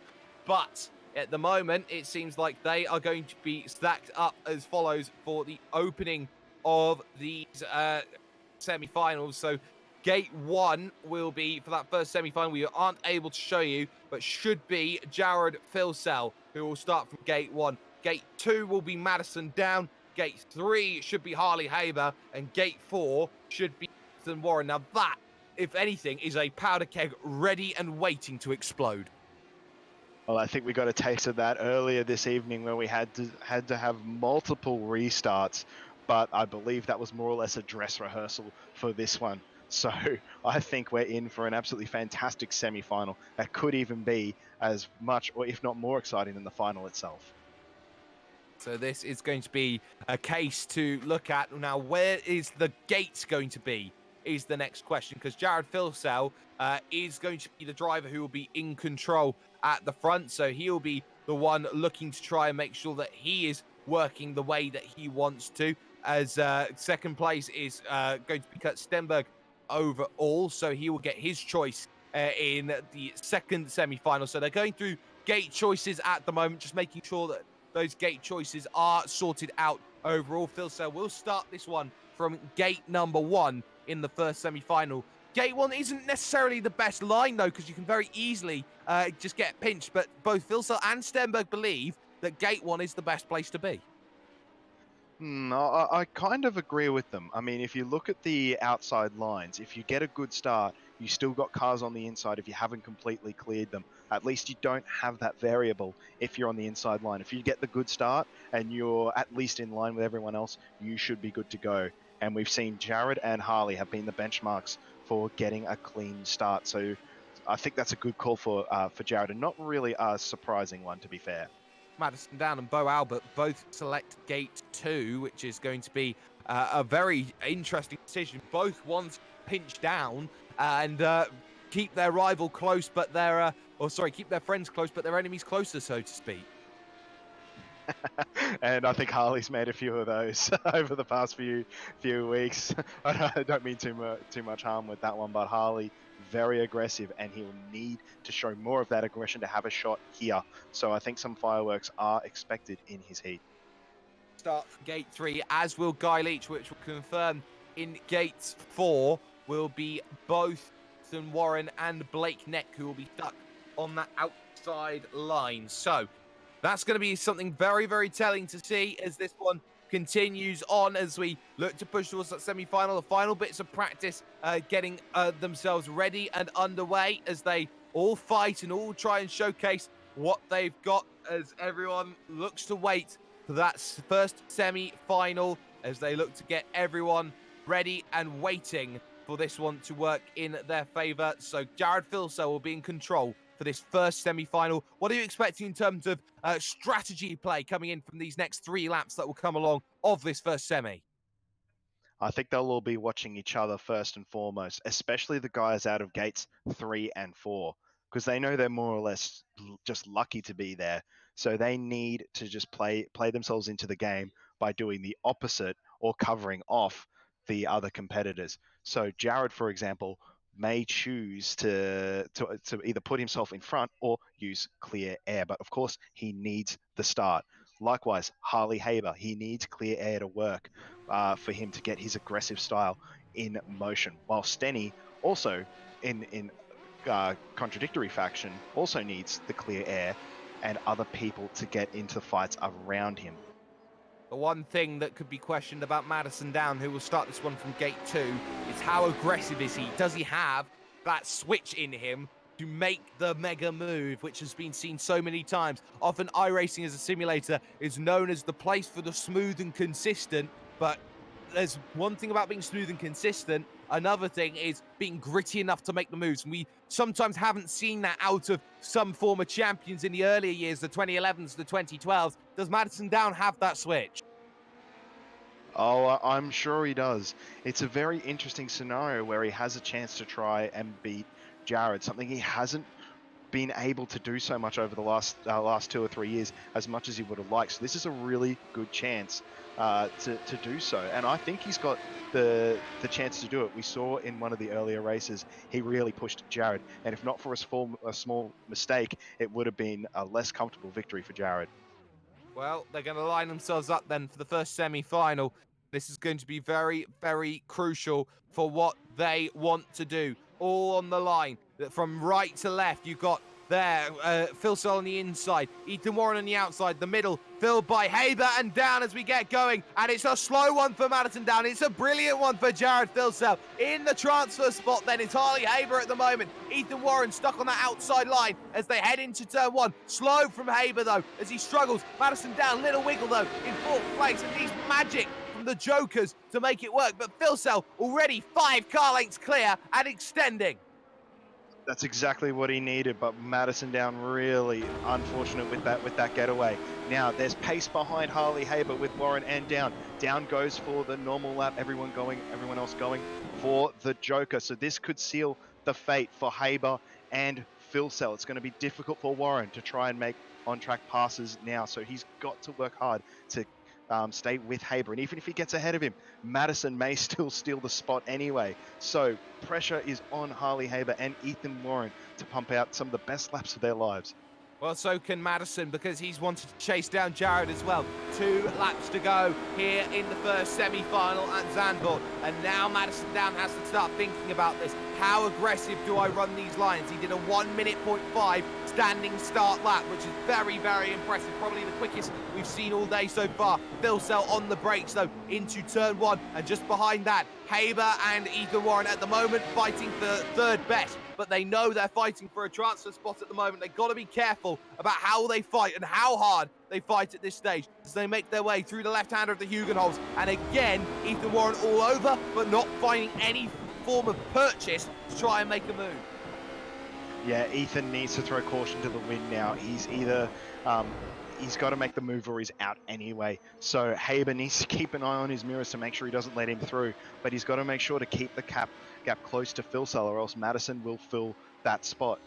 Yes, it's all about how hard do you fight, and that gap at the front extends now to 9 car lengths, and even more car lengths now as, again, Philsell just able to pull away into the distance, and there's nothing you can do to argue against it here. Here's Ethan Warren. Does he make the lunge at turn 1? He thought about it, but he's not close enough yet to make that move. Haber struggles in the midpoint, and there's contact there, and Ethan Warren now drops back a good 4 car lengths, and that is his chance. Pretty much done, barring mistakes. Madison Down now going to take his Joker, and he needs to take that Joker as quickly as possible here. Gets on the brakes, moves into the right. Can he get ahead of Harley Haber through pure pace alone as he gets back on the aggressive pedal, looks to try and get through. There goes Philsell, there goes everyone. Huge move to the inside to avoid contact, but only for 3rd place. Madison Down is going to be out in the semi-finals. Philsell is secured there at the front. 2 corners to go. Harley Haber is safe. They're in second place. Madison could not do it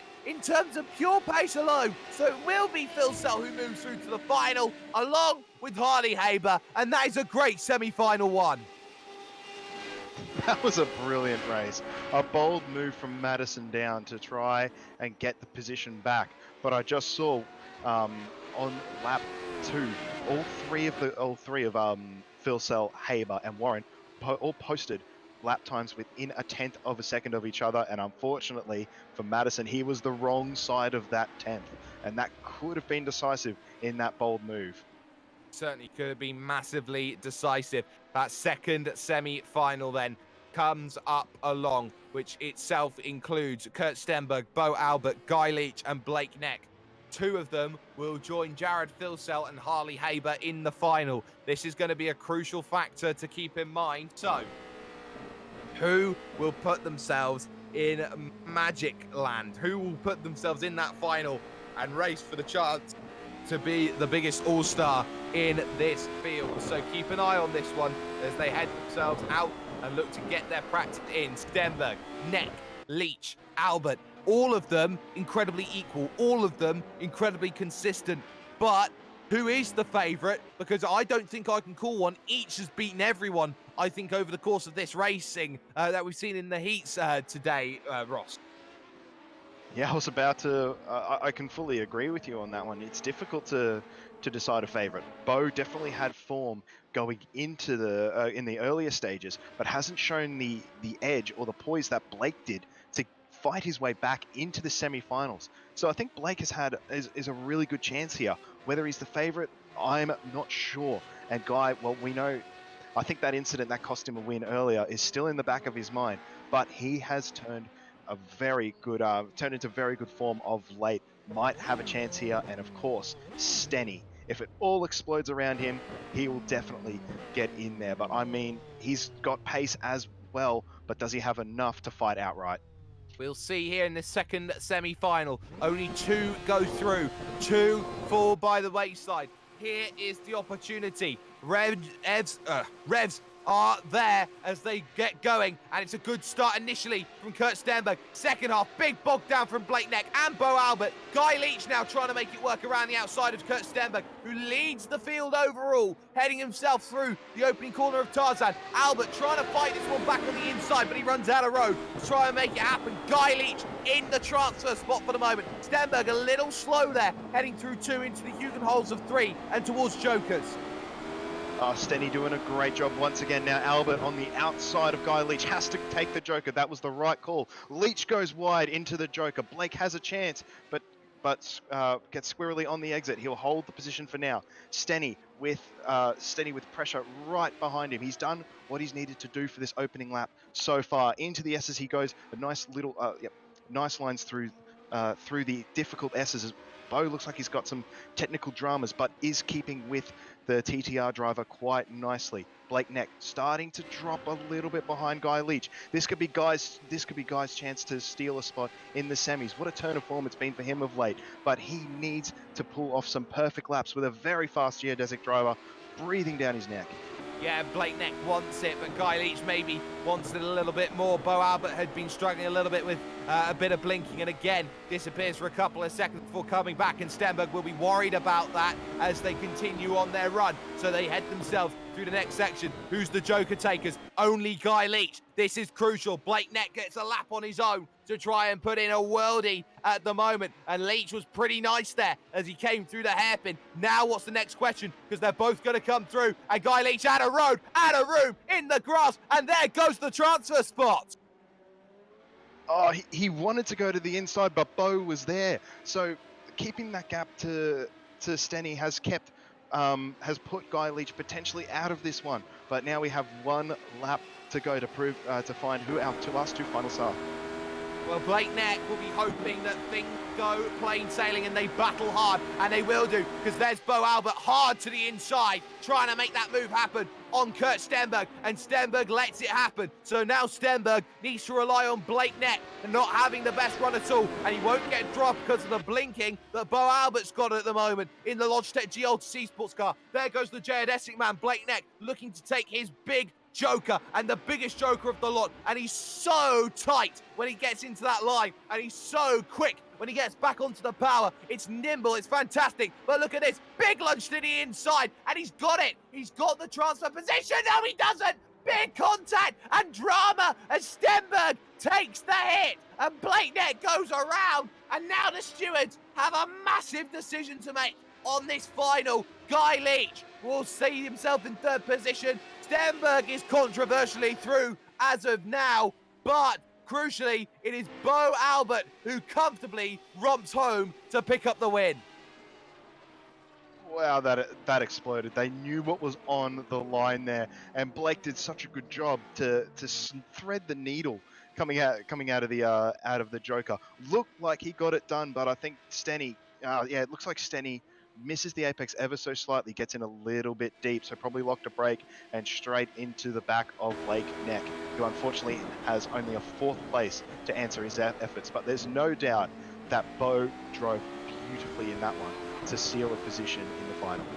We are still awaiting confirmation then as the stewards take a look at exactly what is happening in that final lap incident between Kurt Stenberg and Blake Neck, as the pair of them have fought incredibly hard. Guy Leach there in third position overall may just be the one who is on the outside looking in for this one. We still await confirmation as a few drivers take to as much track as possible in order to get a little bit of practice time in, but you have to say all drivers gave everything in that one, had to be said. Well, they all had to. It was all on the line. Stenny had a lot to prove. He's had a relatively quiet night in terms of picking up those results, so he needed to make something work for him.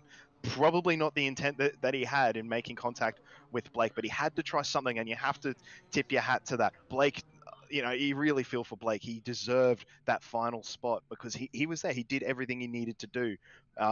And Guy, he's had such a tough night, but has made it come good towards the end. We'll miss out on the final, but it looked like much earlier that the semi was...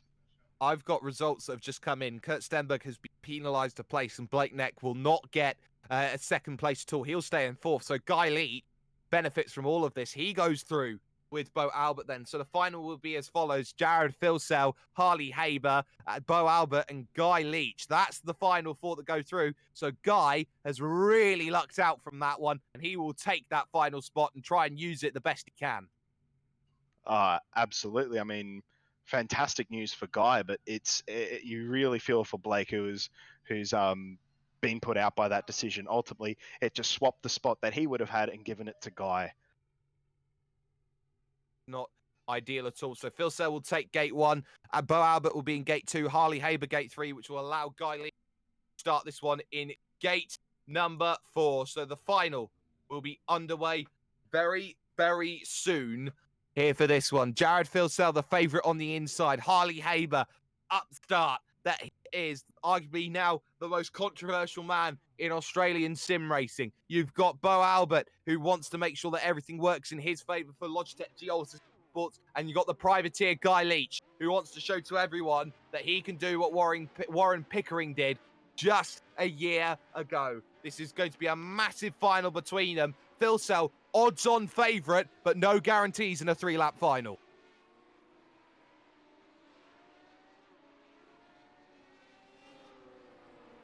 They make their way through turn 3, and then they will hit themselves through the long turn 4, which will get them back to the Audi S. And this is going to be a crucial factor here. That turn 4 has been so vital in terms of picking up those results. What are you expecting, Ross, as we head towards the end of racing? Well, we've got the 2 fastest starters in this heat, in the final, of course, being Jared and Haber. So I expect fireworks to fly between those 2. I do fear, though, that if Filsell gets into the lead into turn 1, it could be all said and done. But there's a lot of fight in Haber, there's a lot of fight and poise in Bo, and then, of course, Guy seems to have a lot of luck on his side as of late. So there's still plenty more to play for, but this start is going to be incredibly crucial to ensure that 000 does not get the lead, or at least get too far away for the chance to check out and call himself All-Star Champ number 6. This is where legends are made. This is where you book your place and you show exactly what you have available. Harley Haber will wait then for Bo Albert as they all look to grid up and be nice and tidy as they go through. Bo Albert giving Phil Sell no room there initially, so Bo's going to have to readjust that there, trying to be cheeky with it, but ultimately not finding it as he's got to give a bit more room. I think Bo Albert wants to give Phil Sell absolutely nothing to work with here, and I don't blame him here. He's the favourite. You make sure that you are known on that left-hand side. Again, Bo Albert gives himself just a little more room off of that start than everyone else. Here's the final. This is for all the cookies in the jar. It's the green flag, and the final gets underway, and it's Harley Haber who's got the best start of the ball. Immediately goes defensive, taps the wall slightly. Phil Sell going to the outside, trying to run that big line, and he's made it work before. Bit of contact between the two. Guy Leach fighting with Bo Albert, but Haber has control for Mark 1. Fantastic start from Haber. That's exactly what he needed to do. Now it's all on the reigning Scops champ to try and wrestle it away from Harley Haber. Look at Bo. He's still in there. He's looking. Okay. He looks like he's going for. No, he's going for the standard lap. Slides from both Phil Sell and Albert. This is crucial now for Phil Sell. This has released Phil Sell. I don't think Haber's made the right call here. I think he needed to stay ahead of Phil Sell rather than go for the Joker too early. So now Phil Sell's got the clear air that he needs to show the pace that he's shown all night. And now Bo can potentially sneak in with a podium spot. Very much could do, but this all now comes down to pace and how much Jared has compared to how much young Harley has, as these two have this battle. 2 laps to go. Guy Leach there in 4th position on the back of this and fading quickly. What can Bo Albert do? He's still in this mix, but he is stuck back a good 8 car lengths and more, and with a few issues as he now looks to try and push forward. But now it's all about Jared, because Jared has been the man who has put 5 straight wins on the board. He's won 4 heats and a semi-final, odds-on favourite, but now he's got to work from behind, and he takes the Joker now because he feels like he's safe and he's got enough. Harley Haber's got to be aggressive now. He was so aggressive when he tried to cover the line against one driver earlier on. Now he's got to do it again. Here comes Jared looking to make the move. Harley Haber's out of road. Bit of contact. Haber's around. He tried to block him. It didn't work. It didn't work. And Phil Sell's clear and gone. And surely it's all star for Jared. Oh, I think that ended about the way I expected it to. Haber had to try something crazy there, but that was probably overstepping the mark a little bit. But regardless, he'll have a 4th place to show about it. Now, the final spot for the podium between Guy Leach and Bo Albert. Guy's closed the gap dramatically in the last lap as well, so don't count him out just yet.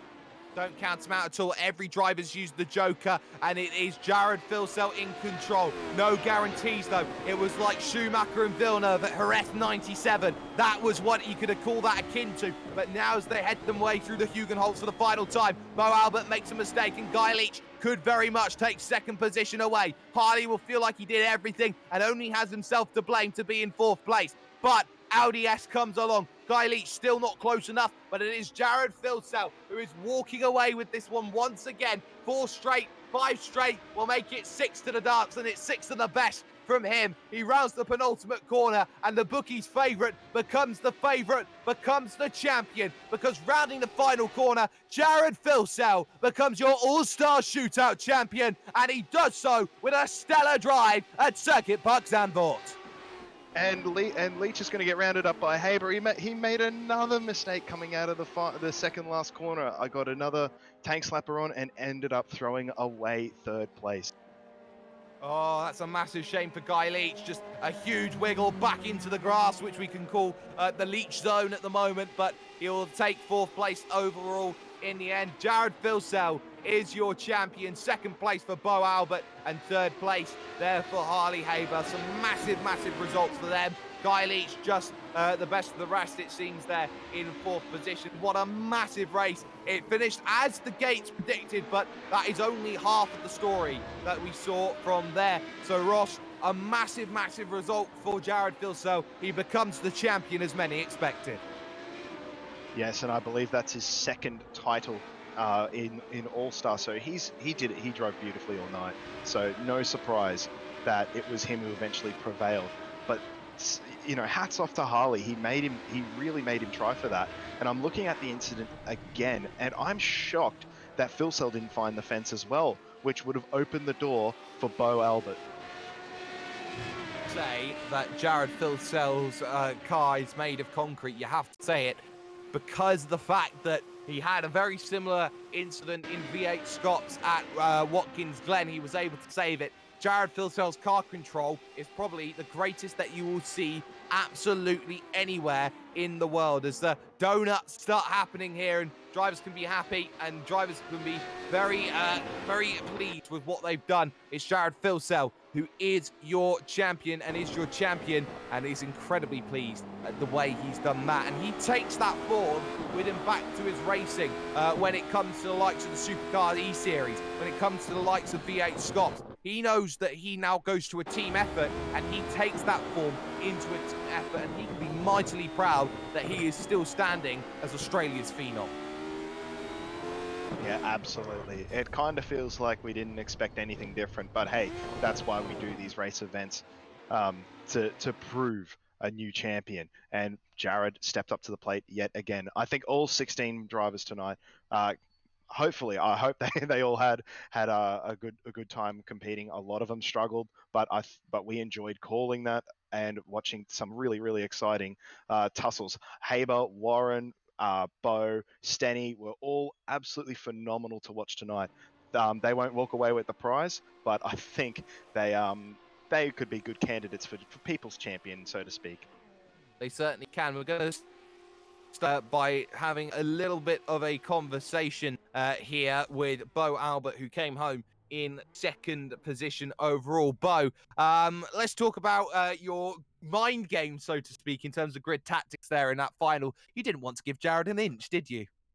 No, not at all. I know he's very good on the start, so I thought I could put him under pressure in some way, try and maybe give him a little less breathing room than he would have liked, but sadly wasn't to be. My starts towards the end of the night actually were pretty shocking in all honesty. So no, he got away and I just had to settle for third, but then it quickly became second, so I kind of lucked into this result. Talk about lucking into second place, so to speak. You took the Joker at the same time as Jared. You very much stayed behind and hoped to find some pace. But let's talk about your heat for a second because you were seemingly just waiting a little bit further behind than everyone else. Was that a setup choice to just get a massive run when it comes to those starts? Yeah, occasionally. I think, I kind of just judged everything and how I'd play the race from how my start went, really. So I've got a lot of experience in rallycross with the Joker lap, so that actually helped me. So if I knew I didn't get the good start, it was instantly just hang back, take it simple, and attack the Joker so I could get an advantage that way. So try to play it a bit more strategically than maybe some others did, but paid off in the end, which is very nice. A hectic start for you as well in terms of getting ready for All-Star Shootout, mainly because of the fact that you've been ferrying back and forth from Melbourne, trying to find a wheel that works for you, but you've managed to find something that is in the firing line for you. So what next for you? And shout outs and sponsors. Yeah, well, of course, the first thank you has to go to Simon Feigl. Of course, I wouldn't be racing tonight if it wasn't for him. I haven't had a wheel rim for 6 weeks, haven't done a single lap of any kind of sim racing, but Simon gave me one of his trusty wheels and it proved to be the lucky charm today. So shout out to him, but of course, also Logitech G Ultra C Sports sponsors, of course, Astro Gaming and Logitech G. They're fantastic support and peripherals. CAM's the Confederation of Australian Motorsport. They are a great sponsor and they really help us do some events and all of that not every team gets to do. So we're very grateful for them. And of course, Cube Controls and Motum Simulation for giving us the tools to train the best we can. And well, the wheel that Simon gave me has a giant Motum Simulation sticker. And I think Motum just helped me power to the finish line tonight. A lucky sticker helps every which way. Bo Albert gets second, but we bring in your champion, Jared Filsell, into the conversation. Jared, this is a massive victory for you. You had to work hard for it, but more importantly, you had to stay strong in the face of quite a hefty bit of contact. What happened between you and Harley? Yeah, good night. um, yeah, I was holding my line on the outside there. I knew that if I put in that really good lap towards the in the middle of the race there, I could probably draw even with him because he had the upper hand, obviously taking the Joker on the first lap because that was my strategy all night. Um, moving forward, so yeah, just reviewing it, I was as far left as I could have been, so that's just a little bit of a weird overlap. I didn't actually feel a thing. I saw the 0x come up though, so that's unfortunate. Well, a little bit of net code then to get the contact going, but you now find yourself with a championship. It seems that everything you touch is turning to gold at the moment. You've had some solid runs when it's come to the Porsche Esports Super Cup. You've done well here in All-Star Shootout. Scops is your championship to lose at the moment, heading to Enduros. It seems that wherever you look, you're finding some great results. That, and you've found yourself in a pretty strong team for the E-Series. Yeah, obviously, that news came about recently, so that's exciting for myself and Josh. So yeah, it's been a pretty good year to be honest. Hopefully I can keep the momentum moving forward towards the end of the year. 2 rounds left of Porsche, so hopefully we can finish off that really strong and hopefully finish up a little bit higher in the standings to get amongst some good prize money. Yeah, obviously Scops. We're probably going to miss Imola for that, so that's unfortunate. But no, it's been a good year so far. Good year, a solid year, but let's just talk about the future just for a second because, or actually about the past ever so slightly because you found yourself from adversity, only a third place finish in the opening heat, and you had to rattle off 6 straight wins to get yourself to here. Just in terms of the aggression and the anger you felt from that opening heat, going straight into that second heat and having to concentrate again, how important was it to get back into that mindset that got you into a groove which got you 6 straight wins? Yeah, well, I didn't do any prep before this, so that was basically my prep, and it didn't work out very well, unfortunately. But no, I got the grips of this car, and you really got to manhandle it. I didn't mind the set; it was quite loose. It really made everyone honest in their driving, in my opinion. So I thought it was good. Yeah, obviously 6 straight wins was a positive. So keeping it clean and coming away with the W. Before we let you go, Jared, and into your wild celebrations or whatever it is you're going to do, shout out sponsors who gets it done. Yeah, obviously, I'm not sure if the livery was showing tonight. It was definitely uploaded. So sorry for that. But Logitech G, obviously they would have been on the car with me. Speed Cafe, SDK Gaming, and obviously Jamie at West End Mazda. Massive support for us. Well, that's no worries at all. Jared Filsell, your champion for Evolution Racing Team. That's worked wonders for him. Third place in the end would go to Harley Haber. Harley, you got the jump, which was the most important part, but come lap 2, a bit of contact. Was that a case of you trying to block Filsell out, or was that a case of just taking your natural line? No, taking a natural line, Jake. Definitely racing incident between the two of us. There was nothing in it. Obviously, the rejoin there for the Joker lap to the main circuit, you can't actually see when you're driving. It's not like you can. You just kind of both arrive at the same place at the same time very quickly. So, obviously, I don't think there was anything that either of us could really do to avoid it. It's a bit unfortunate at the end, but nevertheless, a very well run event. Can't thank the organisers enough for all the hard work they've done as well. It's yeah, definitely something I'd like to compete in against, and obviously, big congratulations to Jared for taking the win. Well, it's a tough challenge for you in the Mark 1 car, but certainly proved that you had a turn of pace. But ultimately, it seemed like it would be fourth place and no more, but you pick up a freebie coming to the line off of Guy Leach. So a podium for you, maybe not the result that you were hoping for, but ultimately good stead for you as you start gearing up towards the next stage of development. Yeah, absolutely. I mean, I don't think it would be a disappointing result getting third. Definitely, after turn one, I was going for the win. But look, obviously, we had kind of had no expectations coming into it. We've never done anything like this before, so it was just a bit of a stab in the dark and a little bit of fun for us. And to come away with third is something that both me and Mac one are quite proud of. In terms of future, you've had some very I would say tumultuous times at the moment with a couple of incidents here and there, so to speak. But you're now moving forward, trying to put that behind you. Is this what we'd say the start of a challenge now to be in a position to attack and in a position to just showcase your talent more and more, which seemingly has gone under the radar, so to speak, and buried in a lot of controversy? Yeah, absolutely. I mean, obviously we're trying to compete in other series like AOSC quite regularly now as well, and obviously Monday Night Official to kind of showcase that aspect of it.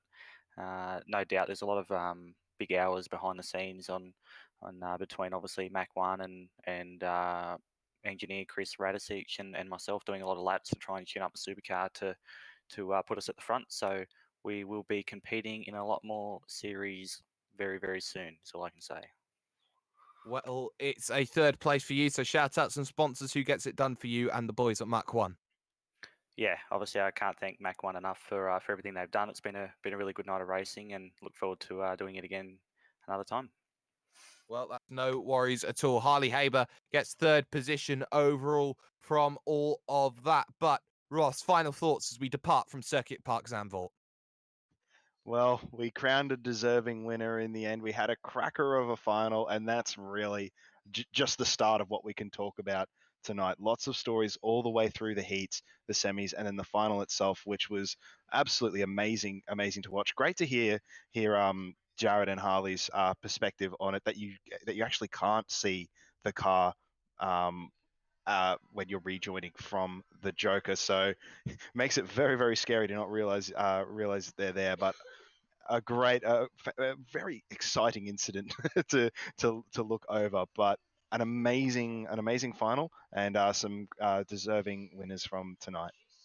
Amazing winners from tonight as we close the curtains here at Circuit Park Zandvoort and call an end to All-Star Shootout 6. A massive thank you to the CS hosting event for putting together such a fantastic race of All-Star Shootout 6. Massive thanks go to Dougie Beard, who has been creating the cameras for us, and of course the music that you've heard and is probably going off right now includes Convergence that starts our broadcast, and the Armada, which you have heard from Violet Pony. Make sure that you check out her stuff when it comes to Bandcamp and Spotify. But of course, that has been Ross Rizzo. Marco Barbanera has been directing for us today, and I am Jake Sperry. Jared, the bookie's favourite, the champion, deserved, absolutely. But what a big battle they had from now all the way towards the end. It ended up being a lot closer than what the books will say, but Jared is champion once again.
Shadows dancing through the air. Her breath can